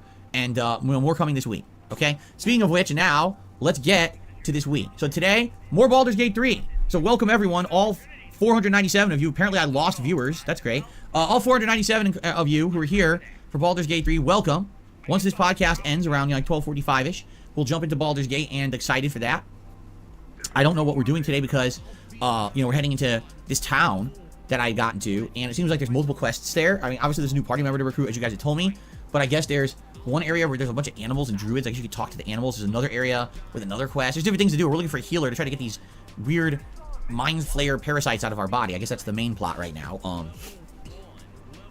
But yeah, I'm excited for today. I'm sure you guys are going to be here to chill with me and have a good time, and it should be a good stream, and hopefully we continue with progress and everyone, you know, enjoys, and we'll see how it goes. I don't know. I have no clue how I can even talk about it. I don't know what's coming up today, but hopefully it's good. Tonight's late stream, all right, is kind of bittersweet, and here's why I say that. You know, I've been playing Street Fighter 6 fairly consistently since it released in early June.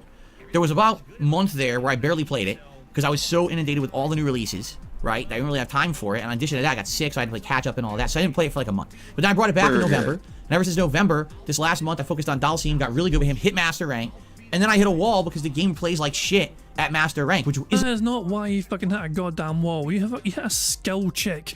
You hit the ceiling basically of what you fucking could achieve. You beat all the fucking diamond scrubs and you got to fucking master level, and all of a sudden you fucking realised, oh wait a second, these guys are better than me. You're quitting the game because they're better than you. Blaming lag, you little the case bitch. previously. Previously, the Master Rank wasn't this bad, but now the problem is almost everyone's hitting Master Rank, just grinding and sucking, but they still hit it anyway. So like, everyone... Look who's talking. Yeah, it reminds you of anyone, or they suck at the game, but they fucking make Master Rank anyway. I like you, Phil. Wasn't this bad, but now the problem is almost everyone's hitting Master Rank, just grinding and sucking, but they still hit it anyway. So like, everyone there with the worst connections, big lag spikes, input drops, and you can't play Dalsim in that environment. Dalsim needs a better connection environment to win, because he's a character. One mistake, someone's on your body, you're done. You can't get them off of you. It's so hard. You have to get lucky to stop rushdown and stuff with Dalsim. It's really messed up. So, the deal is, tonight is kind of the last hurrah for Street Fighter 6 for now. And when I say for now, I mean, I'm not retiring the game. That's ridiculous. I like it. It's just unfortunate that you climb the mountain to get to Master, and when you get there, someone runs up and kicks you straight in the balls. Because that's exactly what it feels like. You're working your butt off to get a character to Master. Phil, the thing is though, the mountain that is... So, Master, if you're fucking comparing it to a mountain, okay, the summit is not Master. You know, you're not at a fucking peak, you're not at a mountaintop yet when you hit Master. No, there's plenty more to go, Phil. You do well to get to Master, eventually, with attrition and fucking battle and effort and all shit, but no, Phil, that is not the mountaintop, that is not a summit. There's far more to go until you hit that goddamn mountaintop. Legend is a top tier status, Phil, and that is something you're too afraid to try and achieve, because you know deep down inside you that you do not have the fucking ability to achieve that. You get there and immediately the online experience tanks and feels laggy and shitty. It's like, what happened here? Right? Why are the connections better in Diamond than when I hit Master? It's dumb. So, one final Friday Night Fights, Street Fighter 6 Dalsim tonight. Okay? We'll see how it goes. If it happens to go much better than Monday night and the connections are better, then maybe I'll keep going. If it ends up being laggy and frustrating, we're going to retire it for now. Now, when I say retire it, I mean it's out of the regular rotation. But if and when the new DLC characters come out, we still have Ed and Akuma, I'm going to check them out. I'm going to go back to the game periodically to check it out. And, you know, at any time in the future, I may bring it back. And go back to maybe some of my characters, like Blanca. I haven't played with in ages, and people are like, man, your Blanca was good. Why don't you go back to him and stuff like that? You know, we'll see. We'll essentially see how it goes as I continue on. But, you know, right now, I'll be honest, with those connections, I really don't have much incentive or feeling to really want to play again. It actually literally deflated me and made me not want to play Street Fighter 6 on how bad it was on Monday. So I guess we'll see how it goes tonight. Now, here's the thing. Number one, we didn't finish the story. The story still has a finale to do. But it's incredibly challenging for what I've heard. Incredibly, like, ridiculously unbalanced and unfair. We could definitely do it at some point. I don't know if we want to do it right now. We could easily do it maybe end of December, early January. I know people have been like, when the hell are you going to finish the story? It's been 6 months. So we essentially, we will finish the story. I promise you. I just don't know when yet. Okay? Now, in regards to... Why have you frozen your stupid stream? We're only behind by 10 minutes or so. Why? Damn fucking stream just randomly deciding to cut out. Play normally, you bugger. Bill has 567 people watching him right now, apparently. I guess he's retaining that interest in his podcast. I went below 500 briefly. Jesus, man. This thing fucking dead, man. Do I need a refresh? Do I need a refresh and fucking go? But hold on. Arkham on a calendar. Fish. Silence, pig roach. I'll just go there and go there and it should be fine. I refresh the fucking thing, it should be fine. Will you play normally? I like how the loading circle's going around his eye. But it doesn't want to play normally for some reason. And made me not want to play Street Fighter 6 on how bad it was on Monday. So I guess we'll... When you start reading them, you start looking at it, and it doesn't make any sense. Why is he even telling you? And it's not even know, I'll take some time to say thank you very much to Logan K for the super chat. It says, that's life. When you reach the peak, you should look for the next mountain. You don't just sit there and whine. That's why you are on level 1, Phil. It's a good point, Logan, for sure. But that's Phil. That sums up Phil for you perfectly. When does Phil ever try and strive to challenge himself? And the first sign of a fucking challenge on obstacle or something difficult, he turns to his audience and says, guys, help me out here. He doesn't want to put in the effort, the graft to fucking achieve something, because he hasn't got the fucking fortitude and determination to try and overcome these obstacles. Just basically Street Fighter 6. Street Fighter 6, he fucking gets to master mode, well done, now try and achieve the next fucking level and try and achieve top status of legend. Doesn't want to try, because he knows there's too many good players in that fucking level. It's a very popular fighting game, there's a lot of fucking very good players out there that know how to fucking play against Phil. Phil is a very basic player with a few fucking different, pattern plays, and after a lot of times the good players after one round know how to play Phil and easily beat him. Sometimes all the good players, all they need is one round against Phil and they'll have his number for the entire time, and Phil has no fucking plan B to try and get around that. His usual fucking scrub tactics with this fucking particular fighter he's using isn't working. Oh no! Phil will then just blame lag and blame the other player for being lucky or whatever, or spamming moves, or the game developers for drive impacts, or no, Phil. The simple truth of the matter is, you just aren't good enough. You love to pretend you are, but you are far behind the level you think you deserve to be. See how it goes tonight. Now, here's the thing. Number one, we didn't finish the story. The story still has a finale to do, but it's incredibly challenging for what I've heard, incredibly, ridiculously unbalanced and unfair. We could definitely do it at some point. I don't know if we want to do it right now. We could easily do it maybe end of December, early January. I know people have been like, when the hell are you going to finish the story? It's been 6 months. So essentially, we will finish the story, I promise you. I just don't know when yet, okay? Now, in regards to other fighting games, Street Fighter 6 is not the only one. First of all, we all know that coming in January is Tekken 8. And yes, I absolutely want to check it out. It's going to have a story mode. It's going to have online play. I will give it a look. Will I play it as much as Street Fighter 6? Probably not. I don't play Tekken at a competitive level. I just don't. I haven't been good at Tekken since Tekken 3. It's a long time. It was the 1990s. So, for me, it's more of getting a general understanding of the game, going online and having some fun against people who aren't very good at it, right? And enjoying it for what it is, and then kind of after playing it for a little bit, kind of saying, okay, I had my fun, but eventually what's going to happen is I'm going to hit a wall. This is what happened with Tekken 7. I got to a point where, unless I was going to dedicate a significant amount of time and effort to learn juggle mechanics, counter hit mechanics, wall bounce mechanics, just frame mechanics, all these mechanics that I didn't understand about the game, unless I was going to study up, watch videos, practice constantly, and learn character-specific techniques, I was never going to do better online. I'd hit this point where I just couldn't advance anymore. Everyone else was much better than me. I don't know if I'm going to do that in Tekken. Is there demand for that? Would you guys even want to see me put a ton of time and maybe Friday Night Fights becomes Friday Night Tekken? So this is what I don't fucking get. Phil can easily admit here that he's fucking far behind other people in other different fighting game franchises. Mortal Kombat and Tekken, there's not his fucking games, he's a Street Fighter player. He cannot, his pride won't allow him to admit that other people are far superior than him in Street Fighter. He can admit it for Tekken. He can admit it for fucking Mortal Kombat, but he cannot, and his pride won't allow him to admit it for Street Fighter 6. Because Phil's a former pro in Street Fighter, and he knows all these fundamentals and mechanics and the footsies and everything else, and he knows the tactics and the pattern plays and everything else. Fuck off, Phil. Street Fighter Super Turbo 2 Evo was a long time ago. Where every Friday we're playing Tekken and trying to learn and level up. I don't know if people like it that much around these streams. Street Fighter is one thing, I grew up with it, so you have that crowd, but I don't know if you guys would like Tekken that much to see that. I don't know. We'll see. Let me put it this way. We'll tackle it when we get there. We don't even know how the game's going to play online. The game could be a laggy mess, in which case none of this matters. It's all a moot point. No one wants to see me play a laggy-ass game, right? So I guess we'll see what happens, but Tekken will be coming at the end of January, and we'll see how it goes when I play it. Fair enough? But in the meantime, if I end up retiring Street Fighter now, I mean, we've got over a month till Tekken 8 comes out, right? So what we could do is I could get my mini PC up and running again, and we could try to get Fightcade working on there. For those who don't know, Fightcade is an online emulation suite featuring rollback netcode. You all know how I feel about rollback netcode, but it is what it is, I guess. It's what everyone loves. So basically, you can play all classic fighting games on there, including games like Street Fighter 3 Third Strike, Capcom vs. SNK 2, I think, is on there. All the old CPS 2 video games. So, for example, Super Street Fighter 2 Turbo and the entire Street Fighter Alpha series, which we also play Alpha 2. I haven't played it in a zillion years. It'd be really fun to play that game again.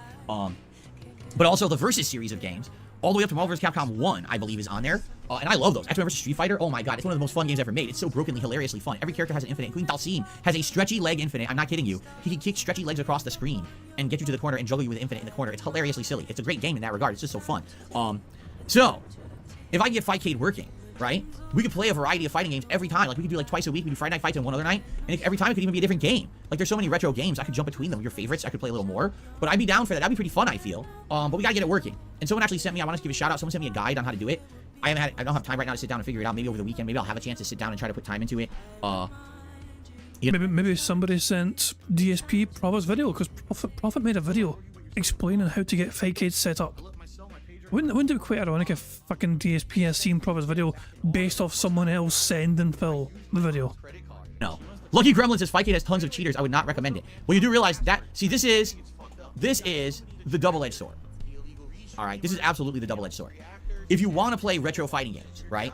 Sadly, they have not really released any viable collections of these games in the last 10 years. They just haven't. The last one I remember Street Fighter V Third Strike Online Edition. That one was good, and that was on like Xbox 360 and PS3, and they haven't had another good version since then. Since then, it's been like the 30th Anniversary Collection, which runs like shit, has the wrong speeds, has insane amounts of lag, online lobbies where you have absolutely no moderation options, so anyone could just, fuck the game up, and now no one can play. It's just a piece of dog shit. And that was the one I played for like 4 years because there was nothing else. Then they came out with the Capcom Fighting Collection, which was a cool collection because it had a mix of classic games along with like Darkstalkers and stuff, which was really fun, but no one bought it. Like, literally no one bought it. Capcom failed at marketing. They thought that like paying Justin Wong to talk about this game at a tournament and recording him and putting it online, that was marketing for the game. Idiocy. They didn't set up anything to promote it, no community events, nothing. They're morons. So the game tanked. No one bought the fucking thing. So there's no one playing it.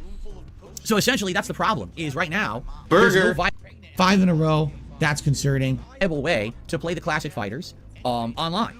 On a console, I should say. The only real way to do it that apparently there is a regular player base is Fightcade. But you're right, like Lucky Gremlin said, people cheat. What they do is they macro everything. So they basically, because they're on a PC, they have the ability to program everything in as a macro sequence. So it's like, oh, I'm playing Super Turbo. I press this button and it immediately gives me perfect reversal Shoryuken. Wait, what? Yeah, you don't do the input. You just do Shoryuken, Shoryuken, Shoryuken. Now, you could do that in Street Fighter 6, modern mode, right? But it's not broken, because the inputs in Street Fighter 6 are supposed to be easy. In Super Turbo, they're supposed to be difficult. So by making something as dumbed down as press one button and get like a combo or get a certain move, you've essentially taken the skill level out of the game. You're fighting a perfect AI boss essentially then, who can just do everything on the fly with absolutely no skill level. It breaks the game. So you're right, and there's absolutely people who cheat like that on Fightcade. I'm well aware of it. 100% I'm well aware of that. That's what I was telling you guys for years when I was trying to play these console versions of retro games, and people were like, why don't you just play Fightcade? I was like, do you even know what you're asking? You understand the can of worms you're opening when you play Fightcade. Like, a lot of people on there are tryhard cheaters. I don't know why, because no one gives a fuck about Fightcade rankings. That's the stupidest thing I've ever heard. But yeah, they cheat anyway. It's like anything in life. Everyone has to cheat to get ahead, even though there's no meaning behind what they're cheating at. It doesn't even make sense, but they do, Just like I'm sure there's the world champion Tiddlywinks player, and there's the world's greatest egg hand exercise squeezer. He holds the record for how many consecutive squeezes. Who gives a fuck? But these are how these people are. They're just fucking crazy people who think that this matters. So, if you're not aware, Tiddlywinks is real. It actually is a game. Look it up. Anyway, so we'll see. Like, if Street Fighter 6 does not go well tonight, and we decide against playing it again for now, I'd be okay with trying to get Fightcade working on my mini PC and doing some retro stuff. But I'd have to spend some time doing it, figuring it out. Maybe over the weekend, maybe like Sunday or something. I can try to figure this out. And it would be awesome. So here we go. We're gonna do a throwback stream tonight. The one bummer, because it's PC centric, I'd have to figure out, like, I have to pull that keyboard and mouse over here. The mouse I could probably fit on my table. I don't have a clue where the keyboard would have to be on the floor to get it to work, because I don't have, those aren't wireless. Those are wired. I mean, they are long wires though. I guess we have to fuck around with it and just try to get the setup working so that I could control. Because the thing is, it's a PC app. It's not console. So I'd have to basically get that working to select. I want to select. I'm trying to play this person and do that. You need the PC components to do it. You need the mouse and keyboard. So we'll figure it out. But anyway, we'll see. Let's see how it goes tonight. 6:45 p.m. Pacific time. Maybe Street Fighter 6 will go well, and then we'll want to keep it up. I don't know. Let's find out tonight. Last hurrah for Street Fighter 6 for now. Let's see how it goes. Kind of a make or break stream, and we'll go from there. So Saturday, we're mixing it up. It's gonna be RoboCop paired with Like a Dragon Gaiden. Sunday is my React day for the week. And so Sunday, I said Sunday, right? It's DSP versus the internet. Special holiday videos and stuff being nominated right now for my React stuff. I hope you guys will join me for that on Sunday on my sister channel, DSP React. Sunday night, I'm here. For the first time in 3 weeks, I'm actually here on a Sunday night. And I think we should do like a Modern Warfare stream because the last one went so hilariously well. Let's do Modern Warfare 3 again on Sunday night. Let's go Guns Akimbo again. Let's see if I can top 40 kills. That would be my goal. Can I get a game where I actually get more than 40 kills with the Guns Akimbo this time? Let's find out. So that'll be Sunday night. So then Monday again will be more Baldur's Gate. And Monday night, it could be Street Fighter 6, or we could maybe do Fightcade. Let's figure it out. And then Tuesday will probably be more RoboCop and more Like a Dragon. And then Wednesday, more Baldur's Gate. And then whatever, Wednesday night, whatever we want. We could do a Street Fighter stream. We could do more Modern Warfare. We'll see what you guys want. Okay? So. Did he say React? Did he talk about... hold on, I need to go back and check. Did he actually say React for the Sunday stuff? I feel like I missed him saying React. Give me a second here. So, if you're not aware, Tiddlywinks is real. It actually is a game. Look it up. Went back that anyway, far. My bad.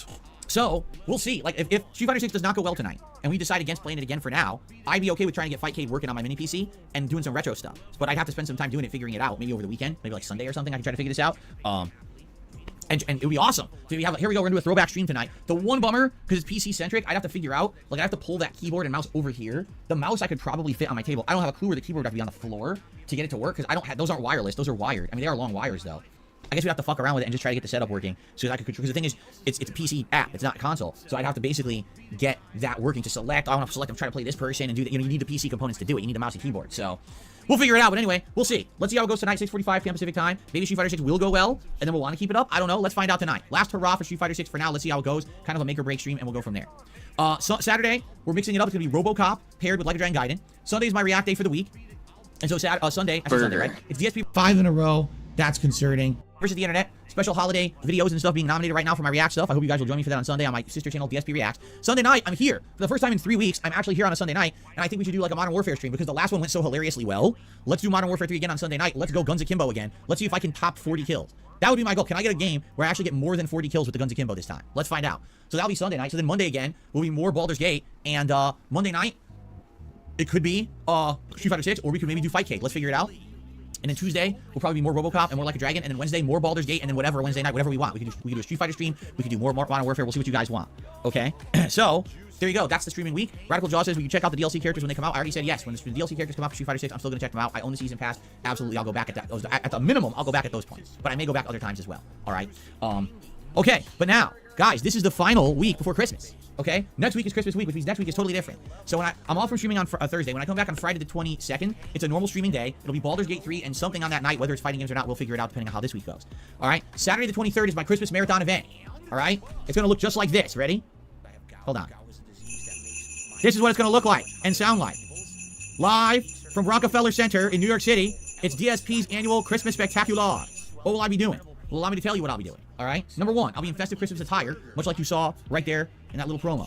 Okay? Number two, I'll be drinking. I'm probably going to have eggnog and other things to drink during the course of the day. And unlike other events where I'm like, oh, you have to hit a certain level for me to drink, I'm just going to drink all day. I'm not going to be, oh, I want to hit a support level to take a shot or anything like that. I'm just going to have a few drinks over the course of the day. All right? Number three, we're going to be updating the gaming schedule. Meaning for the first time in many months, we're going to go through all the game releases and mark them on a calendar and say, this is what's coming out. So you guys know exactly what's happening and what games I'll be playing, okay? Number four, we're going to be doing a tier maker, where we're going to rank Christmas movies and specials against each other. What are the best ones ever? Number five, we're going to be playing video games. 3 different ones. Well, 2 different ones, guaranteed. Maybe a third if we have time. One will be chosen by channel members exclusively in a members-only thread that's posted on the main channel page right now. One is open to you, so type !Christmas into the chat. And when you do that, you'll see a thread pop up. That's where you can nominate games. That nomination will run for just under 1 more week. I'll probably close it off at the end of this week, and then a poll will go live. You guys will vote on to determine the game or games that will be played during the marathon. We're going to play at least 2, if not 3 games during the marathon, time permitted. Okay? Then, there's also going to be food. I'm going to order a meal live for delivery that day on the 23rd for an episode of Festive Feasting with Phil. That's what I'm going to call it. Triple F. Festive Feasting with Phil. And the finale of the show. You don't spell Phil with an F, you fucking fool. Will be me trying a Christmas dessert item. As I told you, I bought it at a store yesterday, and I'll be doing that live to close the show. All right? So that's going to be super duper fun. I love doing my annual Christmas marathon. That is Saturday the 23rd here live on DSP Gaming all day long. I hope you'll join me for the vibes. Why the 23rd and not the 24th or 25th, which is Christmas Eve or Christmas Day? Because you guys are going to be busy those days. I don't want to take you up your time on those actual days. I'd much rather have it a day before so that way you can spend time with your family and friends and not worry about missing my live marathon. You know what I mean? I will be here on Sunday the 24th, but it will be DSP versus the internet, a react show, and I'll probably like a festive edition of that, but that's all I'm doing that day. I'm not going to be doing any other content. I'm taking that night off to spend with my family, and then all day Christmas Day, I'm also off from streaming, but I'll be back that Tuesday and Wednesday for 2 more streaming days, okay? So, all right, so that's what's coming up on the schedule. I hope that sounds good. Today, my goals, since it is a full streaming day for me, a double stream day, goal number 1, I'd like to hit 660 members by the end of today. That's between this Baldur's Gate 3 stream and the Street Fighter 6 stream later tonight. Will I actually hit it? I don't know. We'll see. But if you support the channel, perhaps you'd like to consider becoming a member today or gifting some memberships to your fellow viewers. 'Tis the season to be generous, as they say. Thank you in advance to anyone who would become a member today or support the channel via memberships. And then the other goal is to hit the tier 1 tips goal, both streams. All right, $50. If we exceed it, that would be amazing. That would help a lot right now. So please consider tipping today. It's a great way to support the channel. No matter how you contribute, I will give you a shout out live during the stream. All right, gaming news. It's our favorite segment, and I want to get into this because there is some interesting gaming news to talk about, but we're running out of time. Well, I'm not going to not do gaming news, so screw all that. Gaming news today, 2 big stories. Story number 1. A24, which is the movie studio behind Academy Award-winning films, such as Everything Everywhere All at Once, has announced they have partnered with Hideo Kojima and Kojima Productions. They are going to adapt Death Stranding to be a movie. Now, wait a minute. When I was playing Death Stranding, didn't I say something very distinctly? Do you guys remember? Here's the clip. Okay, I don't have the clip. But I distinctly remember during the playthrough. Here's what I said. I said, this game is essentially one of the best stories I've ever seen. The story is insanely unique, well acted, well written, well directed. The parts of the game that fail are the gameplay elements. The gameplay elements of walking around delivering packages in the middle of a fucking mountain idiotic area, it sucks. But the story's great. And when the game ended, I was like, dude, that ending was amazing. Like, I can't wait for more. I hope they make a sequel, which they are making, by the way. So, basically, I said, you know what should have happened is Hideo Kojima should be a director. He shouldn't be making games. He should be directing movies. I would love those movies. Incidentally, his next game is called OD, and he's teaming up with who? Right? Jordan Peele, a horror director, to make a horror game. And he even said we're teaming up with other real people from the industry as well. So it's funny because they're making a game that probably isn't going to be a game. How much you want to bet it's going to be an interactive movie? I almost guarantee it, right? But anyway, this is cool. I'm glad that Death Stranding will become a movie. And my question is, why wasn't it a movie to begin with? Right? Okay, the other news story, I got a good amount to say. We're running out of time, so I have to deliver this story in an abridged fashion. Ladies and gentlemen, I'm going to read word for word from the Naughty Dog blog what they posted up yesterday. An update on The Last of Us Online. We realize many of you have been anticipating news around the project that we've been calling The Last of Us Online. There's no easy way to say this. We made the incredibly difficult decision to stop development on the game. We know this news will be tough for many, especially dedicated Last of Us factions community, who have been following our multiplayer ambitions ardently. We're equally crushed at the studio, and we're looking forward to putting this in your hands. We wanted to share with you some background on how we came to this decision. The multiplayer team has been in pre-production with this game since we were working on The Last of Us Part 2, crafting an experience we felt was unique and had tremendous potential. By the way, already he's lied. So I'm going to continue on and tell you the truth because we already know the truth. He's changing history here to make it sound different. By the way, this is Neil Druckmann writing this, even if you can't tell, it doesn't say Neil Druckmann. Remind you of everyone, who else was fucking trying to rewrite history to suit their own goddamn fucking narrative? Remind you of anyone? On it, he totally wrote this post. As the multiplayer team iterated on their concept for The Last of Us Online during this time, their vision crystallized, the gameplay got more refined and satisfying, and we were enthusiastic about the direction in which we were heading. In ramping up to full production, the massive scope of our ambition became clear. To release and support The Last of Us Online, we would have to put all of our studio resources behind supporting post-launch content for years to come, severely impacting development on future single-player games. So we had two paths in front of us: become a solely live service game studio, or continue to focus on single-player narrative games that have defined Naughty Dog's heritage. We are immensely proud of everyone at the studio that touched this project. The learnings and investments in technology from this game will carry into how we develop our projects and will be invaluable in the direction that we are headed as a studio. We have more than one ambitious brand new single-player game that we're working on here at Naughty Dog, and we cannot wait to share more about what comes next when we're ready. Until then, we're incredibly thankful for our community and your support throughout the years. Okay? So again, he didn't sign it, but you can 100% tell just from the mannerisms, the way it's written. Neil Druckmann wrote that. If you don't know, Neil Druckmann is the head of Naughty Dog right now. Okay? Bullshit. That entire story is bullshit. The facts don't align with what he says in his post. Allow me to remind you of the facts of what this is. So The Last of Us Online actually is called The Last of Us Factions. This was supposed to be the multiplayer mode included as part of the purchase price of The Last of Us 2. But did you forget about that? You probably did, because Naughty Dog has changed the narrative of this game so many times over the years to make you forget so they don't look bad. Alright? When The Last of Us 1 released, it was arguably the best narrative-based experience on the PlayStation 3, plus it had an online mode. The online mode was incredibly unique. It was purely stealth-based. Never before had you really played an online third-person game with action, but it was stealth. Sneak up from behind your opponents, take them out with takedowns, or shoot them from the side. You know, have one person distract them while the other person sneaks around and gets them. That's not really true, Phil. Assassin's Creed done it as well. But the Assassin's Creed multiplayer is all about trying to fucking kill people as stealthily as possible. So, in that regard, you're not really accurate, but there wasn't a lot of games like that, to be fair, as well. It was a really fun game, and it was so unique, people were calling for more, but they never gave it. They never made any more of that. It was just essentially what came with the first game is what you got. But when they were making The Last of Us 2, they promised that they were going to have another online mode. It was going to be called Last of Us Factions, and it was going to be included as part of the price tag of the game. This was 100% all documented. It's all over the internet. All the news stories covered it. This is what Naughty Dog was saying the game was going to be. You're going to get your single-player campaign, just like Last of Us 1, and then you're going to get your multiplayer. It's all part of the same retail package, okay? All of a sudden, okay, only a few months before the scheduled release of The Last of Us 2, Naughty Dog, Neil Druckmann, came out and said, so we have an update for everyone, okay? We want to let you know that Last of Us 2's narrative mode, the one that you really care about, is about ready to go. We're very excited. We love this game. We're proud of it. We want to put it out.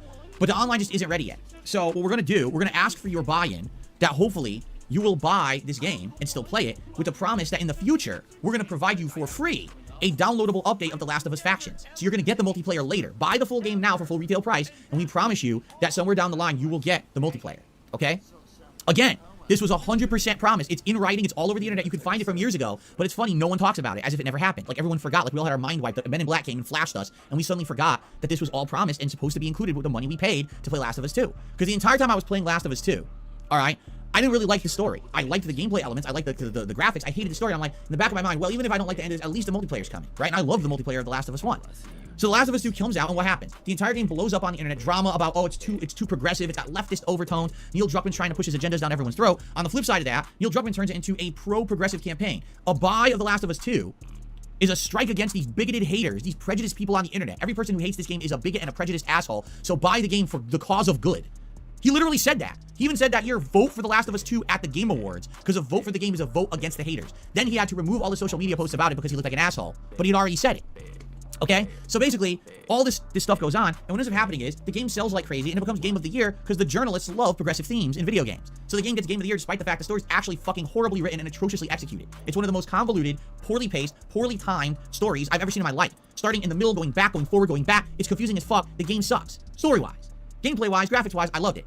Story elements were absolutely atrociously horrible. The whole game is like torture porn, okay? It's trash. It's trash for fucking weak-minded people who think that kind of drivel is good. Oh, so it has violence and serious tones. It must be a great game. It's not, at least in my opinion. You can disagree. A lot of people do disagree with me. My opinion, it's one of the worst stories ever written, okay?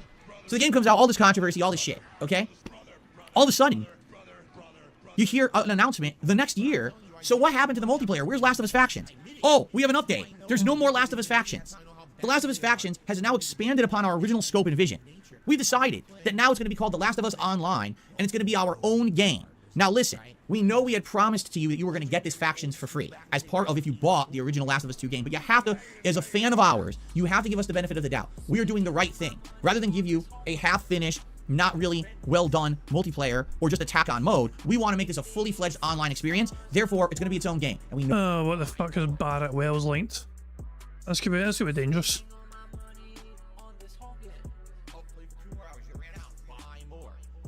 What is this that you have linked to me, Barrett Wells? that people actually like me and support my content, especially the fact that there's so many people that claim that I'm the worst person on the internet, right? But it seems to me like that's changing. And so this vest is a symbol of that positivity. It's a symbol that together we can have fun. As long as we stay positive, we can overcome anything together. I firmly believe at this point in my life, all right, that no matter what comes my way, that we can work together to overcome it, all right? But that being said, it's time for something new. So ladies and gentlemen, let me go get the stuffed giraffe outfit that I'm going to wear on stream from now on, the mascot Jeffrey the Giraffe. No, that's not going to happen. I'm kidding. But ladies and gentlemen, to celebrate hitting the 100 and now moving into a new streak, all right? It's still going to continue. Don't get me wrong. It's still going to continue. But this, I consider this like a new level, a new... Yeah. Phil's using the same sort of speech that fucking Neil Druckmann used as well in the past. And all these guys at the last of us. Phil saw a threat to somebody stealing his whole spiel, his whole flow. So these are the kind of fucking things I say to my cult. And so he has to try and fucking claim back his authority as being the fucking originator of that sort of cult-like speech and mentality. It's a symbol against the haters, and it's a fucking movement against the fucking haters to have the vest streak continue and be successful. Bill rallied his fucking deadheads like crazy with a goddamn vest streak. The vest streak remains one of the dumbest possible things that somebody could have used to make fucking money on the internet, and it confirms my belief that the internet is full of stupid people. Which we kind of knew that anyway, but the amount of stupid people, it's crazy. Money, money, yeah, yeah. Money, money, oh, money, money, yeah, yeah. Money, money. Thank you very much for looking for the super chat. It basically kind of confirms everything as well. Fun fact, Phil used to tell people to tip in order to stick it to the haters. Projection, maybe? Precisely. Like, Phil these days claims that he's not all about that. He doesn't want people to fucking... You know, he doesn't want people supporting him just to stick it to the haters. He'll say that nowadays, but let's be honest though, anytime Phil has some sort of victim narrative, he makes it we need to fucking overcome this, we need to persevere, we need to try and challenge through these challenging times. Phil's the one that's having these issues. Phil's the one that's having problems. But he makes it some sort of group experience. We. It's nonsense, it really is. It's just unbelievable, you know, it's just, and he'll never change. Of course, when things are going very fucking well for Phil though, it's mainly about him, and how well he's fucking done. Oh, I have got 280,000 subscribers, I have a 15-year legacy, I know how to fucking run a business. It's all about him. When he wants to brag about how fucking well he's doing, it doesn't turn it stops being about we and turns into me. So he's a massive fucking hypocrite. But yeah, it's a good little blast in the past there from Phil's festival celebration 100 fest streak. Fuck me, man. Anyway, let's crack on with the bingo and get on with this fucking shit show. No, we promised you were going to get it for free, but now it's going to be its own thing you have to buy. We hope that you'll believe in us. We hope that you will come and play it later on. And of course, the more and more you hear about it, okay, you start hearing Things such as live service, right? Incremental updates, all right? All the things that people don't want. You know, remember when Avengers came out and crashed as a live service game? So what ends up happening is Druckmann, in all his wisdom, thinks he sees dollar signs. And he's like, we can actually make The Last of Us Online a huge revenue boost for us. What we'll do is we'll have this never-ending online game, much like GTA Online, or much like all these other games that were planned to come out. And this is going to be our cash cow forever. People will keep buying microtransactions for seasonal outfits and little incremental updates and shit like that because they're dumb, right? So we're going to get everyone with this shit, right? We're going to get them. But then what happens? As they're developing this Last of Us Online game, which, by the way, should have been free to begin with, they lied about that. Now, all the live service games are tanking, right? Games like Avengers launch and fail. Entire other games that were going to be based on live service like Gotham Knights have to change their formulas because they realize they're not going to sell. No one wants live service games. The live service games are now losing their player base. In fact, the only one that's really doing well is GTA Online and arguably Fortnite, which really isn't as much of a live service as it is a viral meme for youngsters. So it's a little different, right? So basically, promise the world it'll be a free game just like in the first game. It's going to be a free mode. Well, we can't get it out for launch, but we promise you it's coming out. Oh, now it's not coming out at all is what we promised. It's going to be a standalone game you have to buy with a live service thing, but trust us, we know what we're doing. If you like Last of Us 2, our rabid fan base, you're going to want Last of Us Online, right? So now here we are years later. Oh, by the way, it's canceled. Now, wait a minute. I paid $60 like everybody else years ago. That $60, some of that money was supposed to go towards an online mode. And at first you told us it was coming later. Then you told us you were putting your efforts into a standalone game that was going to be amazing. So, all right, I believed you then. I believed you again. I believed you once. And like they say, fool me once, shame on me. Fool me twice, well, shame on you. Try to fool me a third time, well, I'm not going to get fooled again. And that's exactly what they're trying to pull here. Lie after lie after lie about this online mode. What happened was, they want to make their player base so gullible that they're basically like an indoctrinated group of fans who will just buy and consume no matter what it is that they put out. Do I really need to say anything? Do I really need to say who that reminds us all of? My biggest fans are idiots. I mean, you all know. You all know damn well. Fuck me, They'll Phil. put out a TV show of the game. You're going to buy and consume and vote. That's going to be the best game adaptation of the year. And, you know, as long as it has these progressive themes, right? Because you feel like a positive hero when you vote for The Last of Us because it's so progressive, bro. Right? Not that it's a good game or it's a good show, but it's progressive. And we should all just vote for progressive themes now in the modern era. It makes you feel good. When in reality, these politics should have nothing to fucking do with these video games at all. Hey, Phil said reality. Burger. Hooray. 5 in a row. That's concerning. So there we go. We are 2 away from a full house. We are 2 away from a full house. And this is just him imposing this bullshit onto people, and that's how he's getting by. He's getting by fooling people into feeling good about spending their money on Naughty Dog. That's called... But Phil, you fucking make your audience feel good, or try to make them feel good, by getting them to spend money on you putting on a vest. brainwashing. Brainwashing. Phil calls it brainwashing when game developers try and fucking brainwash their audience into buying things to get a more enjoyable experience is brainwashing. When Phil tells his audience to fucking give him money so he can put on a vest, no, that's meaningful content, interactive entertainment. I'm going to rewind that just to get a full context, but fuck me, man. Also, this is not a T pose, this is not a Y pose, this is a very bizarre W pose, and I'm not counting that. For The Last of Us, because it's so progressive, bro, right? Not that it's a good game or it's a good show, but it's progressive, and we should all just vote for progressive themes now in the modern era. It makes you feel good. When in reality, these politics should have nothing to fucking do with these video games at all, and this is just him imposing this bullshit onto people, and that's how he's getting by. He's getting by fooling people into feeling good about spending their money on Naughty Dog.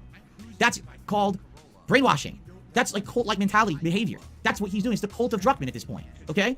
So the hilarious part about this is, this was announced yesterday. It's canceled. No one's up in a tizzy about this. That Last of Us Factions is canceled, or Last of Us Online is canceled, and say, oh, well, at least as long as they're making another better game. Wait, what? You're owed this game. You bought it. You paid money to Naughty Dog to have this already, and you don't have it now. And now they've canceled it outright, and you're just okay with it because you want to spend more money on the next game. Are you a fucking idiot? How dumb can you be? Hey, I got one for you. If you mail Neil Druckmann $20 right now in an envelope, he'll come to your house and deliver a fucking sandwich to you in person. Oops, he canceled that offer, but thanks for the $20. You just buy our new game afterwards, right? But what are you talking about?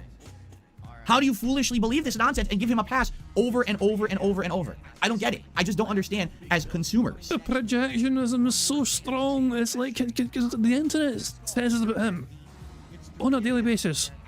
Also, yeah, Heather, exactly. Why fucking sandwiches? It had to be more sandwiches. Why is this motherfucker obsessed with sandwiches? How you could think that this guy is on the level on anything, and why you would continuously support his effort to do anything. This guy is a charlatan. He's a fucking con man. And he's been fooling millions of people all over the world with this shit, and he's continuing to do it. So now we're just supposed to be okay with no online game ever. Why did the online game get canceled? Because games as a service flopped. That's the only reason. This should... Did Phil say nonsense? Please tell me that Phil said nonsense. And which bit as well as like he's trying to say he said nonsense. Hold on. Let me rewind. Let me just confirm.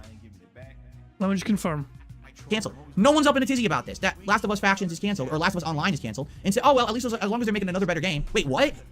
You're owed this game. You bought it. You paid money to Naughty Dog to have this already, and you don't have it now. And now they've canceled it outright, and you're just okay with it because you want to spend more money on the next game. Are you a fucking idiot? How dumb can you be? Hey, I got one for you. If you mail Neil Druckmann $20 right now in an envelope, he'll come to your house and deliver a fucking sandwich to you in person. Oops, he canceled that offer, but thanks for the 20 bucks. You just buy our new game afterwards, right? But what are you talking about? How do you foolishly believe this nonsense and give him a pass? Yep, he said nonsense. Burger. 5 in a row. That's concerning. We are 1 away from a full house. And apparently we've almost got 100 likes. So basically I think we have a full house pretty much imminent. Over and over and over and over. I don't get it. I just don't understand as consumers how you could think that this guy is on the level on anything and why you would continuously support his effort to do anything. This guy is a charlatan. He's a fucking con man. And he's been fooling millions of people all over the world with this shit, and he's continuing to do it. So now we're just supposed to be okay with no online game ever. See, that's not a Y pose or a T pose. That's just like a fucking sad man W pose. Why did the online game get canceled? Because games as a service flopped. That's the only reason. This should have been a standalone. Shut up, Phil. We have 100 likes, which means that we have a full house. We have everything. Yeah, yeah. Money, money. Oh, money, money. Yeah, yeah. Money, money. Well, first of all, let me just tick this. Burger. Full house? Oh boy. How exciting. Anyway. Second of all, let me read out the tip that Mepper just sent. Thank you very much to Mepper for the tip, who says, if nobody is up in a tizzy except Phil, why doesn't he take a pill and just leave himself on the freeway somewhere? Jesus, man. Mepper, as usual, not holding back his fucking punches. Yeah, thank you, Mepper, for the tip. Greatly appreciated. But yeah, Phil, clearly, if there wasn't much of a fucking furor about this and not much of a fucking fuss made by the internet in general, I guess the internet don't really care. You know, the internet just doesn't give a shit. And that's what it is. Of course, guys, we have 100 likes on the stream, which means you guys get to enjoy the Bubbles animation that Pixar Animation so very kindly made for us all to enjoy. Remember, keep an eye on the bottom right to see Jasper getting his own back on Phil.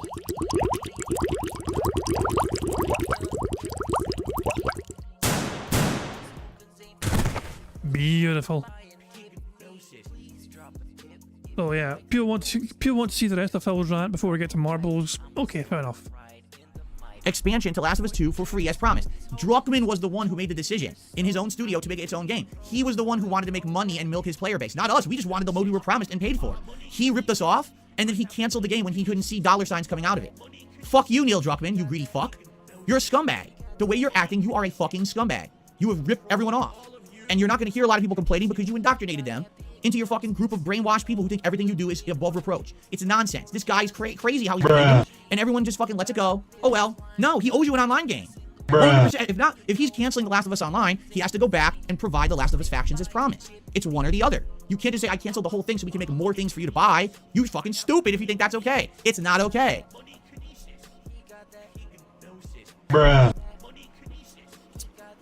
Anyway, that's my take. You can disagree, and go ahead and disagree as much as you want, but I'm sorry, I call it like it is. How is it that everyone just forgets this shit? There's no, oh, I forgot that was even supposed to be. Why did you forget? You were owed it, right? Exactly. Bookworm says he doesn't care. He's got a TV show now, too. You're absolutely right. He's got his TV show that just got voted best TV adaptation of a game, which wasn't.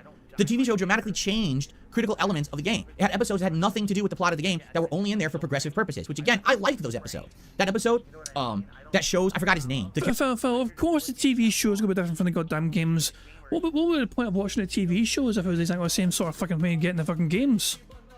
That wouldn't be very fucking creative, would it? We don't need fucking writers for this fucking new TV show. We can just use the games and the story from the game to fucking have it as a... Fuck off, Phil.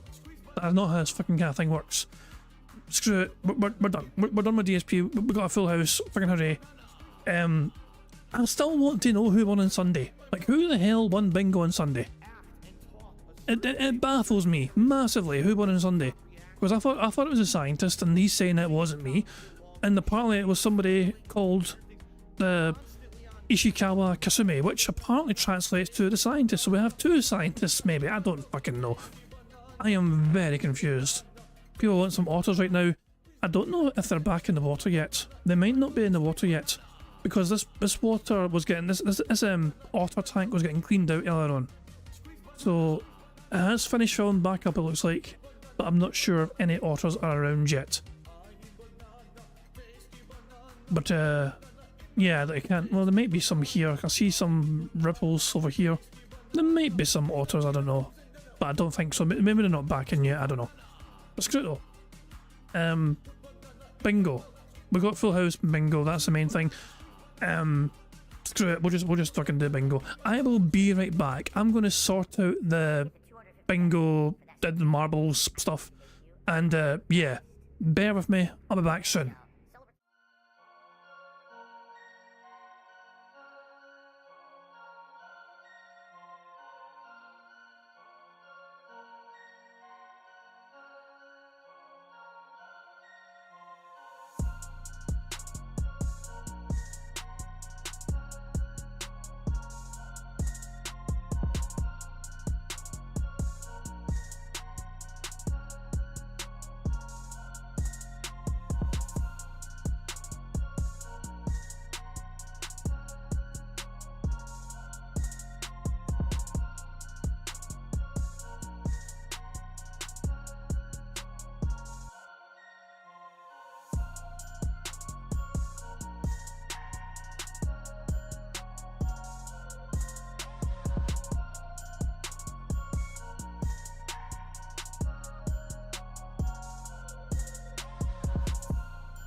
Now hold on a second.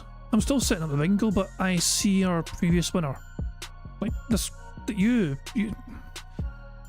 symbols person is talking in chat right now. The one with the brown YouTube background. Whoever you are, Ishikawa Kasumi, you won the last bingo. You tell me what you want as a prize. I'm still setting up the game for bingo, but yeah, you bastard, you've been trying to get a hold of screw it. You get what I'm saying? You right there, you stay there, you fucking stay there. I'm still setting up bingo, but you don't dare leave. Anyone else can leave, but no you. I'm trying to fucking get your money, or prize, or whatever. I'm still setting up bingo, so give me a second. Marbles, I'm setting up marbles, you get what I mean?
Right, well, we are back for bingo, but before that, we have our previous bingo winner in the chat right now.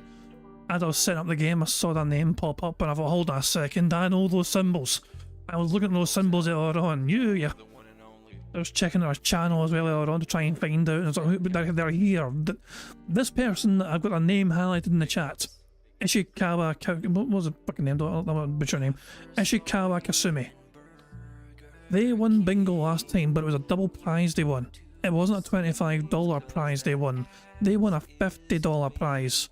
So it is up to them what they want me to do with that prize. If they want me to try and just send it to them as a PayPal donation, if they want some sort of Amazon voucher, if they want it donated to charity, whether it's Jasper's Angel or something else, or if they want to reinvest it into the bingo streams themselves so we can double up the prize fund. It's entirely up to them. But the simple fact of the matter is that, they won last time and they're the only person I'm trying to chase up for there's plenty of ways you can get in touch with me. My Discord details are on my page. You can also email me, kindjadvcmp@gmail.com. Anyway, let's determine today's bingo winner, and we're back here. We are back here in Fairly Airy Air, made by Arthur. This, as you guys might be familiar, is an impossible track. We have tried to... 14 separate occasions we've tried to complete this track and win this track, and we have failed each and every time to get one single winner. Now, I will try 5 more times on this track, and if we don't get it, we'll just randomise the track and try a different track. But I'm determined to get a completion on this fucking track. I know we can do it. There's 194 balls, including 8 for Jasper's Angels. I have stacked the odds heavily in the favour of Jasper's Angels. There's fucking 8 of them alone, just for Jasper's Angels. Let's just start the goddamn race. The winner, by the way, whoever wins bingo today gets a $50 prize as well. So there you go. Anyway, at time go. Whoa. 194 marbles. Lionel, a good early start. But Toastman is Toastman. Oh, Repsy's gone. Repsy was a new addition as well to the card, but they're gone. So many people are dying right now. Joker Bunny, Ula Pops, have a smashing day. They're all falling by the wayside, and the master on a pizza slicer has been sent to the Shadow Realm and they're gone. So this is a very difficult track. This is a very difficult track. We have not had anyone go through yet. The portal we have now. Colleen, Surik, Aiden K, the Human Moon. Colleen is a very good hit. Aiden K is doomed. I'm telling you that right now. Aiden K is doomed. This is one of Jasper's Angels. Braden Young probably doomed as well. Human Moon. These guys are all going way too fast. Yeah. Jasper's Angels is going quite slowly down the side, which is good for them. I think Jasper's Angels will be fine down here. It's a good bump. CE might have gone away with it. No, they haven't. Both the Arbalest is doing well. Jasper's Angels. There's a few people in contention here. There are a few people in contention here. Let's keep an eye in the first place. Jasper's Angels. Jasper's Angels needs a good bounce here. This might be good. This might be good. It's not good. It's not good. Colleen so that can meow mix are also not doing very well here for bounces. Is there anyone else around? Ulf the Arbalist. We'll catch up with Ulf. Oh, well, actually, we caught up with Sick Monkey. Ulf was going to fall short, but Sick Monkey has made it. Or have they? Ulf actually made it. Hold on. Ulf made it. I thought Ulf was going to fall short. Oh, and they're dead now. I could have sworn by that angle Ulf the Arbalist was going to fucking fall off short, but he actually made the platform and he almost landed perfectly on it. Where was the other person? There was somebody there before. Or whatever. Sick Monkey is the latest one to make it. There are 5 people left. Big fucking Cheetah, Nick Crypto, Jasper's Angels, and a gang of wolves. There's now 4 left. Sick Monkey is going to try and complete this. Remember, they need to fall down that gap. That gap right there you just saw. They need to fall down in there. And they're down. Oh well, let's go back all the way back here and let's catch up with Nick Crypto. That's a good bounce. It might be too good actually. That might be too good a fucking bounce I had. They may overshoot us. It looks like they're going to land on it, but they're going to bounce though. They're going to bounce though, and they went back to the start. Well, not the start. Oh, try again. What happened? I think that's it. I think it's over. There we go. The first round is over. The first round is over. We'll try again. We're gonna give it 5 tries. We're gonna give us 5 tries.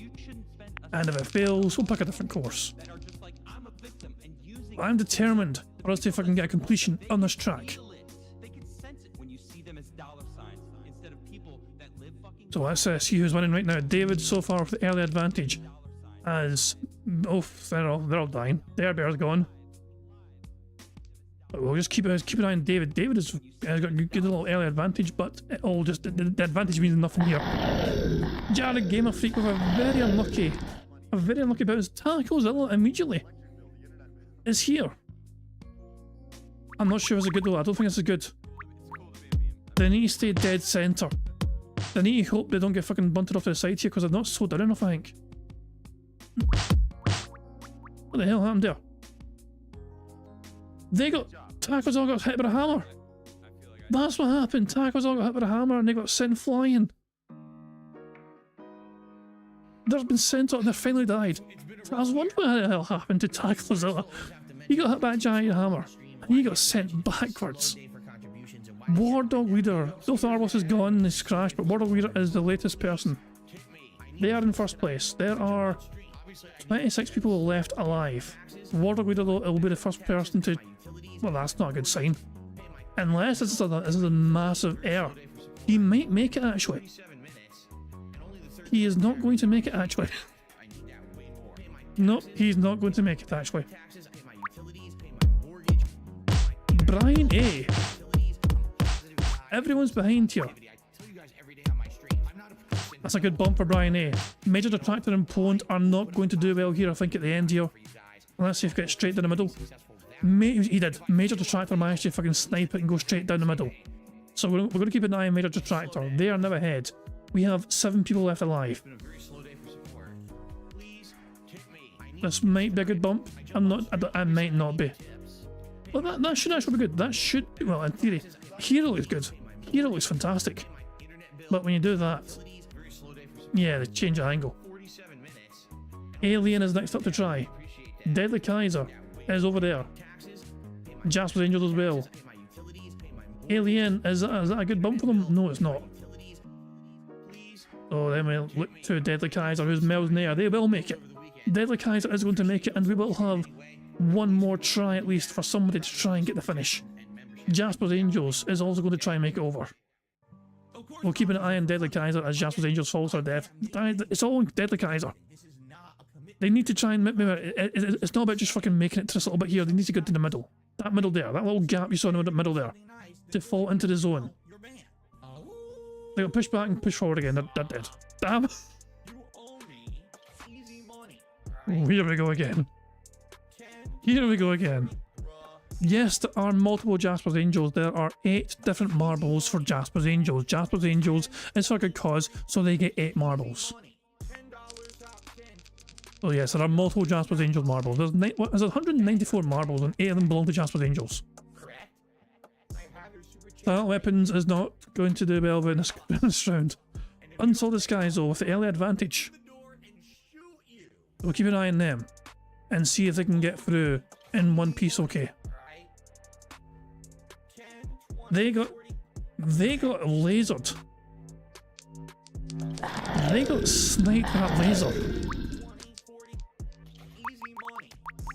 So who's the first one to go through? Well, not them, that's for sure. Who's in first place then? They're all dying by the wayside here, hold on. Ullapops. They need to hit this round thing, they need to, there we go.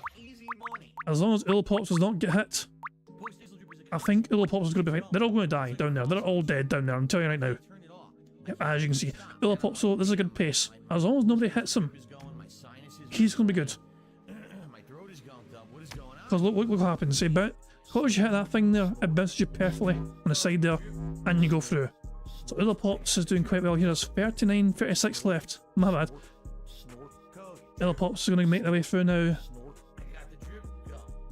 There are so many people dying. There's about 22 people left, 21, 18 left. That's a good bounce.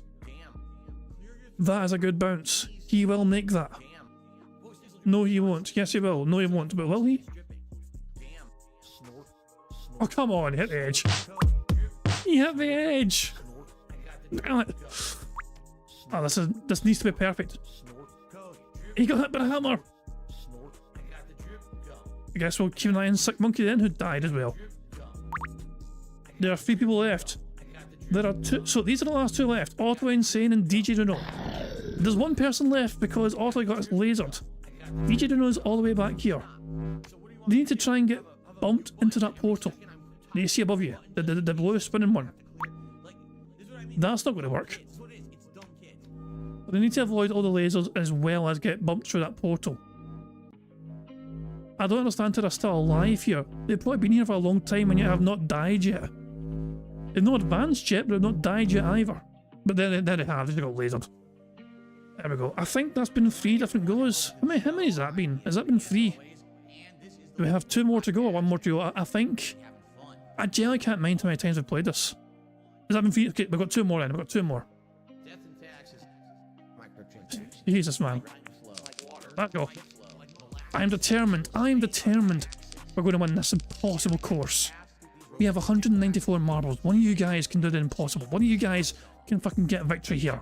One of you guys can immortalise yourself forever in bingo history as the one that completed the fairly airy air course. Shao Shimigami, it might be your time to be immortalised. They're still alive? No, they're not. They're dead. They just died. They just died. Well, let's go up here and see who's the first one through. Hippocat has made it through. Now you want to hit that round thing to slow yourself down, but it's going to go down into... Ah, no, this is bad news. This is bad news. This is very bad news. Damn. Jasper's Angels is flying like a fucking... like a very fast person. That's going to be too much though, I think. Yeah, just too much. You see what I mean by trying to slow down enough? Hawk Swerver is going to do well here. If they don't get hit by a hammer, this is going to bump them just enough to go down the middle. Oh, it's not! Oh, that's robbery. What about Beamer? Beamer's okay though. Yeah, Beamer's fine. Hawk Swerver's absolutely robbed there, but Beamer may have a legitimate chance here. Remember, this is our 4th go at trying to complete this course today. I actually might fucking have 6 goes. Before us, Beamer's fucking making it for sure, by the way. They actually might be going too far. Before I started today, we had tried this 14 times, and we had not achieved any yet, you know. So I might have 6 goes, just to fucking give us to a round number 20. We have 4 people left alive. Beamer, Shion Yorigami, Paul Flout, and Joker Bunny. Shion Yorigami is out to head over right now, hopefully. While Beamer is trying to fucking win here and get the snipe. That's a good bump looks like for Shion Yorigami. Beamer, come on. No, go back. Ah, balls. Beamer is down. And Shion Yorigami just landed, but it's a bad landing. I think they're going to die. I think they might die. Yep. So it's all up to Paul Flout, who is going down the side very slowly. This should be a good bump. This is all up to Paul. Will he get snipe it? Yes, he will. We might have one more chance for somebody to achieve immortality in bingo folklore. This impossible course. Can someone achieve? No, he won't. He got fucking knocked back the wrong way. Jesus. Me trying to fucking hype up and build up, and he just got fucking yeeted the wrong way. Right, you know what? I'm going to try this 2 more times to give us a round number of tries, 20. Because, as I said, we have tried this course 18 times and we've not had a single victory. So I'm going to go 2 more times. If I don't get it, I'm randomising it. But I want to achieve a bingo win with this course.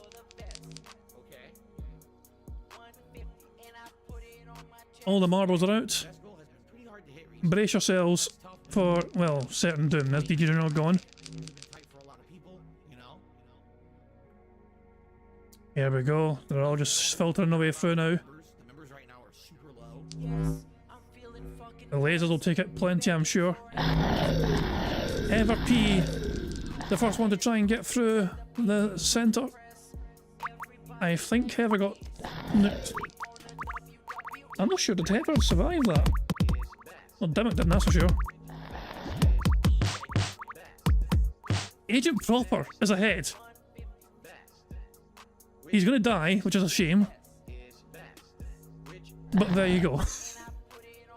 Agent Proper for a second, I thought it may have been your time to finally win something, but lo and behold, I knew your fate was sealed before you did. Beamer as well is going a good pace here. And Major Detractor, both at the same time. And Purple Aki and Lena Whiskey. This is actually quite good. We're going to have multiple people trying at the same time. And yeah, we need a good bump here.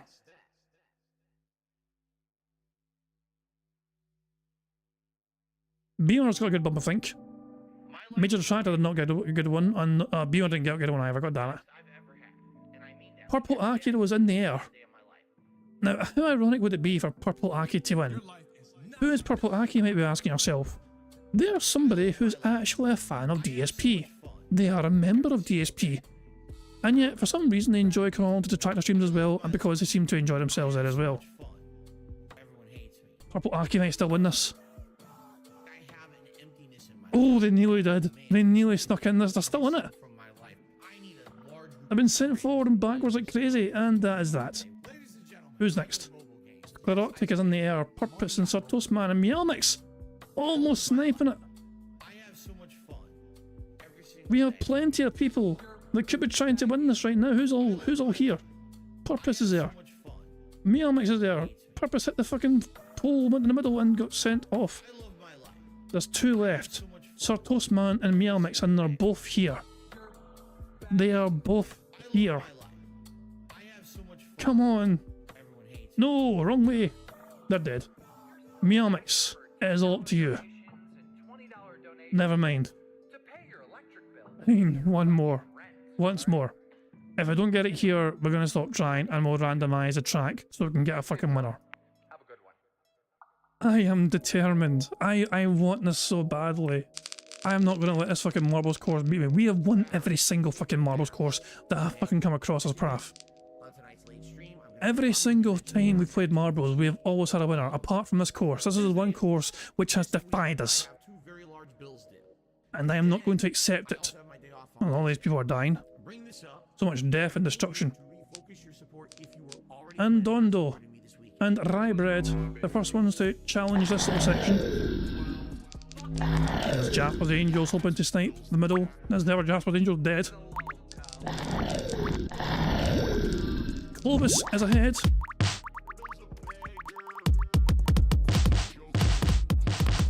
That's a good bump for Clovis. They'll need to make sure that nobody hits them. Jody Tain is going way too fast, as is Ira. That is not looking good for all those people up there. Johnny Cornbread also going too fast, but Clovis has got a good pace as long as nobody bumps him. He's not going to get bumped here, should be fine. Robbery. Absolute robbery. And as well for Silent Weapons. Tommy is next through. Dashy's in there. Jake Rona. Tommy and Dashy are going to go through together here. Oh, this is quite suspenseful. Is that a good bump? Is that a good bump? It needs a good bump. It needs a good one here. Go on, launch him, launch him. I think Dashy got launched. Tommy didn't, but Dashy, I think they did. But I didn't get launched enough though. All three of them fall by the wayside. Millie Away is next. I think they're a brand new addition. Like I think I added their name today. Before starting, I mean, obviously not even before starting, but in between Bingo winning and not shit, I think I added them. And Millie Away might actually get a chance here to get the victory. Chris Sizemore is down. Millie's going to fall short. We are down to 3. Windows 96, Arcestis and Toxic Jesus. Arcestis is over there. Toxic Jesus is down. So Toxic is down. Windows 96 will get a chance. Unless they've overshot it, which they might have. They went right into the portal and they got to go over again. Where is Arcestis is down? It is all up to Windows 96 here. Remind me, please, is this the 5th time or the 6th time that we've tried to win this? Is this attempt number 5 or 6? This is the 6th time. No, D-Dog says 5.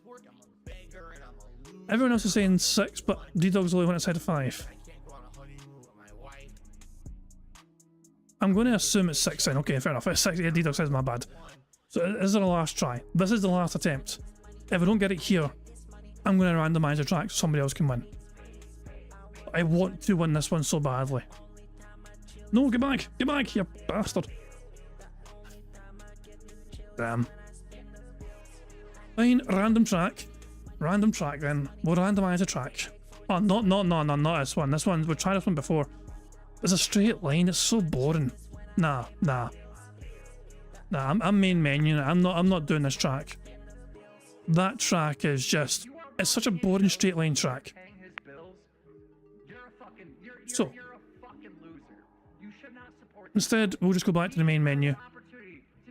Go to community maps, let it load, and let it random. Short, happy project. That's too short. I want a track which is a few minutes long. I want at least 4 minutes of this. It needs to be at least 4 minutes long. No, a lot of these are actually 4 minutes long, it seems. This one, let's go up. Landing of the Empire. 50% elimination rate. Landing in Empire. 3 minutes and 48 is the average time. That will do nicely. So we have a brand new course. We have a more successful elimination completion rate. Let's have a quick look at the course. We have our usual kind of plinko thing at the start. We have... This is lasers that could burn us all. Or abduct you. We have little bumpy things, we have a tumble dryers, you go through here. You stay in the course here, you go, what the fuck kind of course is this? This looks a little bit chaotic. I guess we'll just crack on it. This will determine the bingo winner. Let's go. So just watch them all fall down here. This one is called Landing of the Empire. And the first one to get through here will be Captain Obvious. And Joker Bunny as well, and Dips and Sick Monkey, they're also getting through here. Let's just keep an eye on first place. And see for ourselves what this course is like. Joker Bunny is nipped ahead.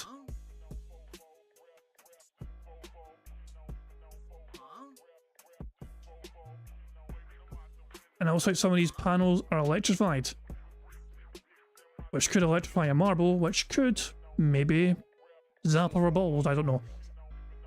Eva Dead had gone. There's your elimination rate right there. That's something to hold people up. Oh, that doesn't look, that's a speed boost. I thought it was a bad thing, but it's a speed boost. And go left or right here. Joker Bunny is ahead here. Second place is Captain Obvious. Everyone else is filtering. Look how close it is, everyone behind. But Joker Bunny has maintained the lead here. And they're now trying to go up here. They're trying to... So Captain Obvious has gone ahead, it looks like.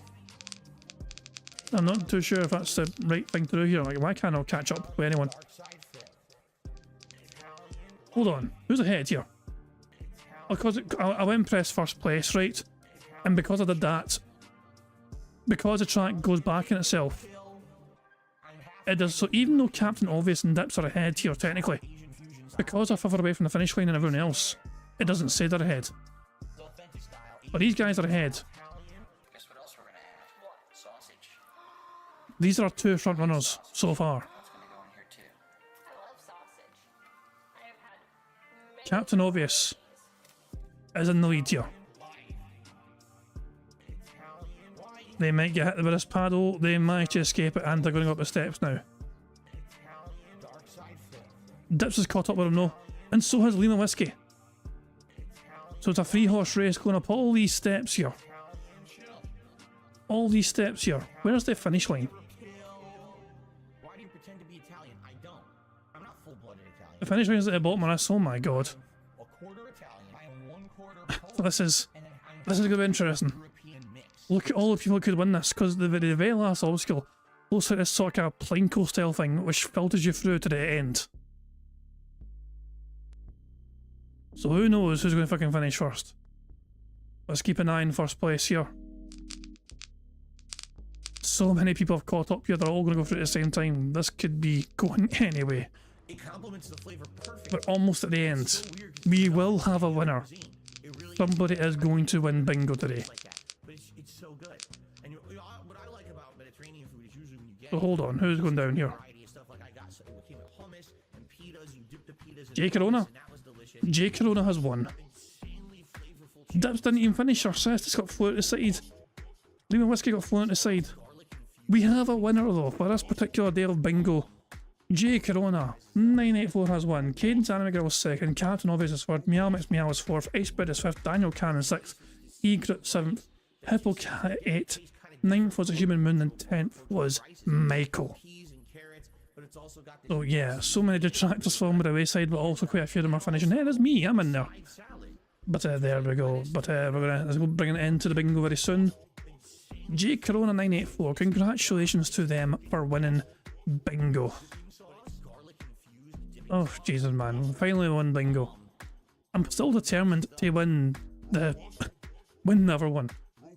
That course that we cannot win, which is impossible for us all to win.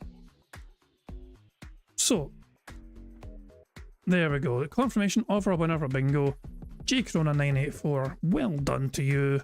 You won today's bingo as a $50 prize. $50 prize for J Corona 984 because the prize fund was doubled because of the previous winner deciding to reinvest in the bingo. So there you go. Let's just go to the race menu and let's just get out of here. Style restaurant, okay? Actually, I'll confirm. Right, well, hold on. Let's just see. Let's confirm. Yeah, you can actually see there in the corner. It tells you the amount of times you played a certain track. 20 times we have played this track altogether. 20 times fairly air. We have played it. And not once have we completed it. So there you go. But that's no more bingo. We're done on bingo. In case you're wondering, Phil started his gameplay at We'll play this game a bunch. 52 buckaroos, it looks like. There you go. Oh, a bottom was want to see the results. I mean, doesn't really matter. Fuck it. I mean, we're done. So what we're trying to do. So you name like Kishi fucking what's your name again? Hold on. Ishikawa Kasumi. You contact me in some way if you. So you won the last bingo, remember?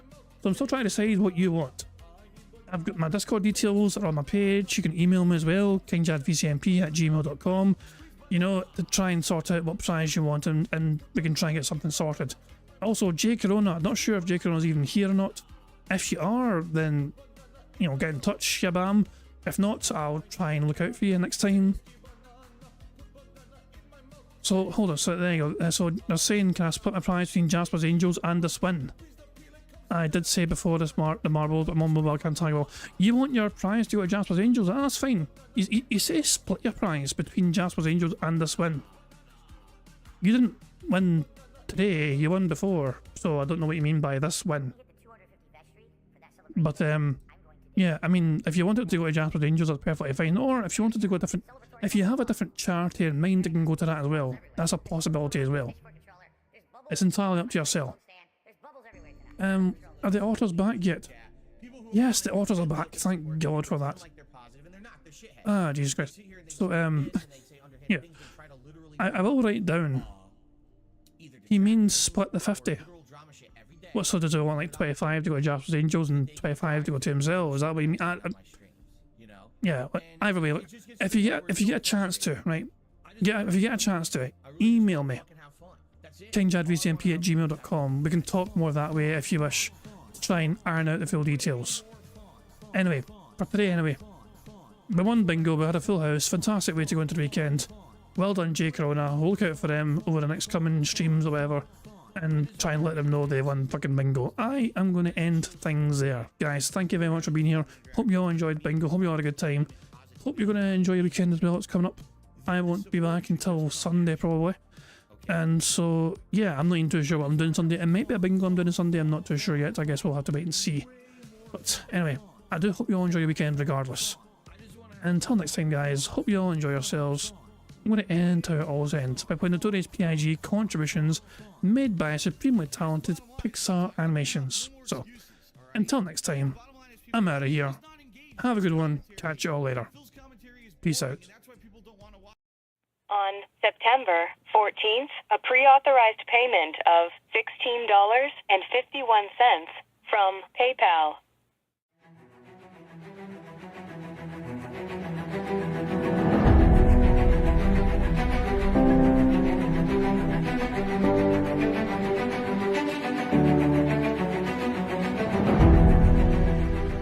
All right, Luna Mills has tipped me $1.30.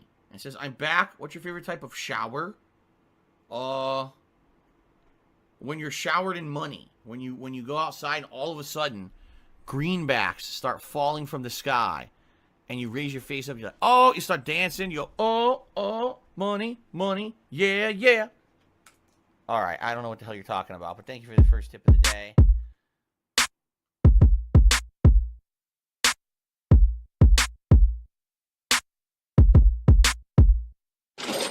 Money, money, yeah, yeah. Money, money, oh, money, money, yeah, yeah. Money, money, money, money, yeah, yeah. Money, money, oh, money, money, yeah, yeah. These contributions are mandatory. Money, money, yeah, yeah. Money, money, oh, money, money, yeah, yeah. Money, money, money, money, yeah, yeah. Money, money, oh, money, money, yeah, yeah. These contributions are mandatory.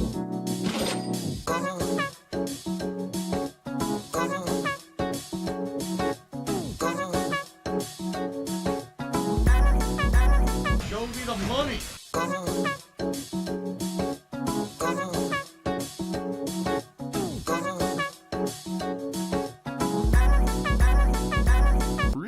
Money, money, yeah, yeah. Money, money, oh, money, money, yeah, yeah. Money, money, money, money, yeah, yeah. Money, money, oh, money, money, yeah, yeah. These contributions are mandatory. And it's gone, just gone like that.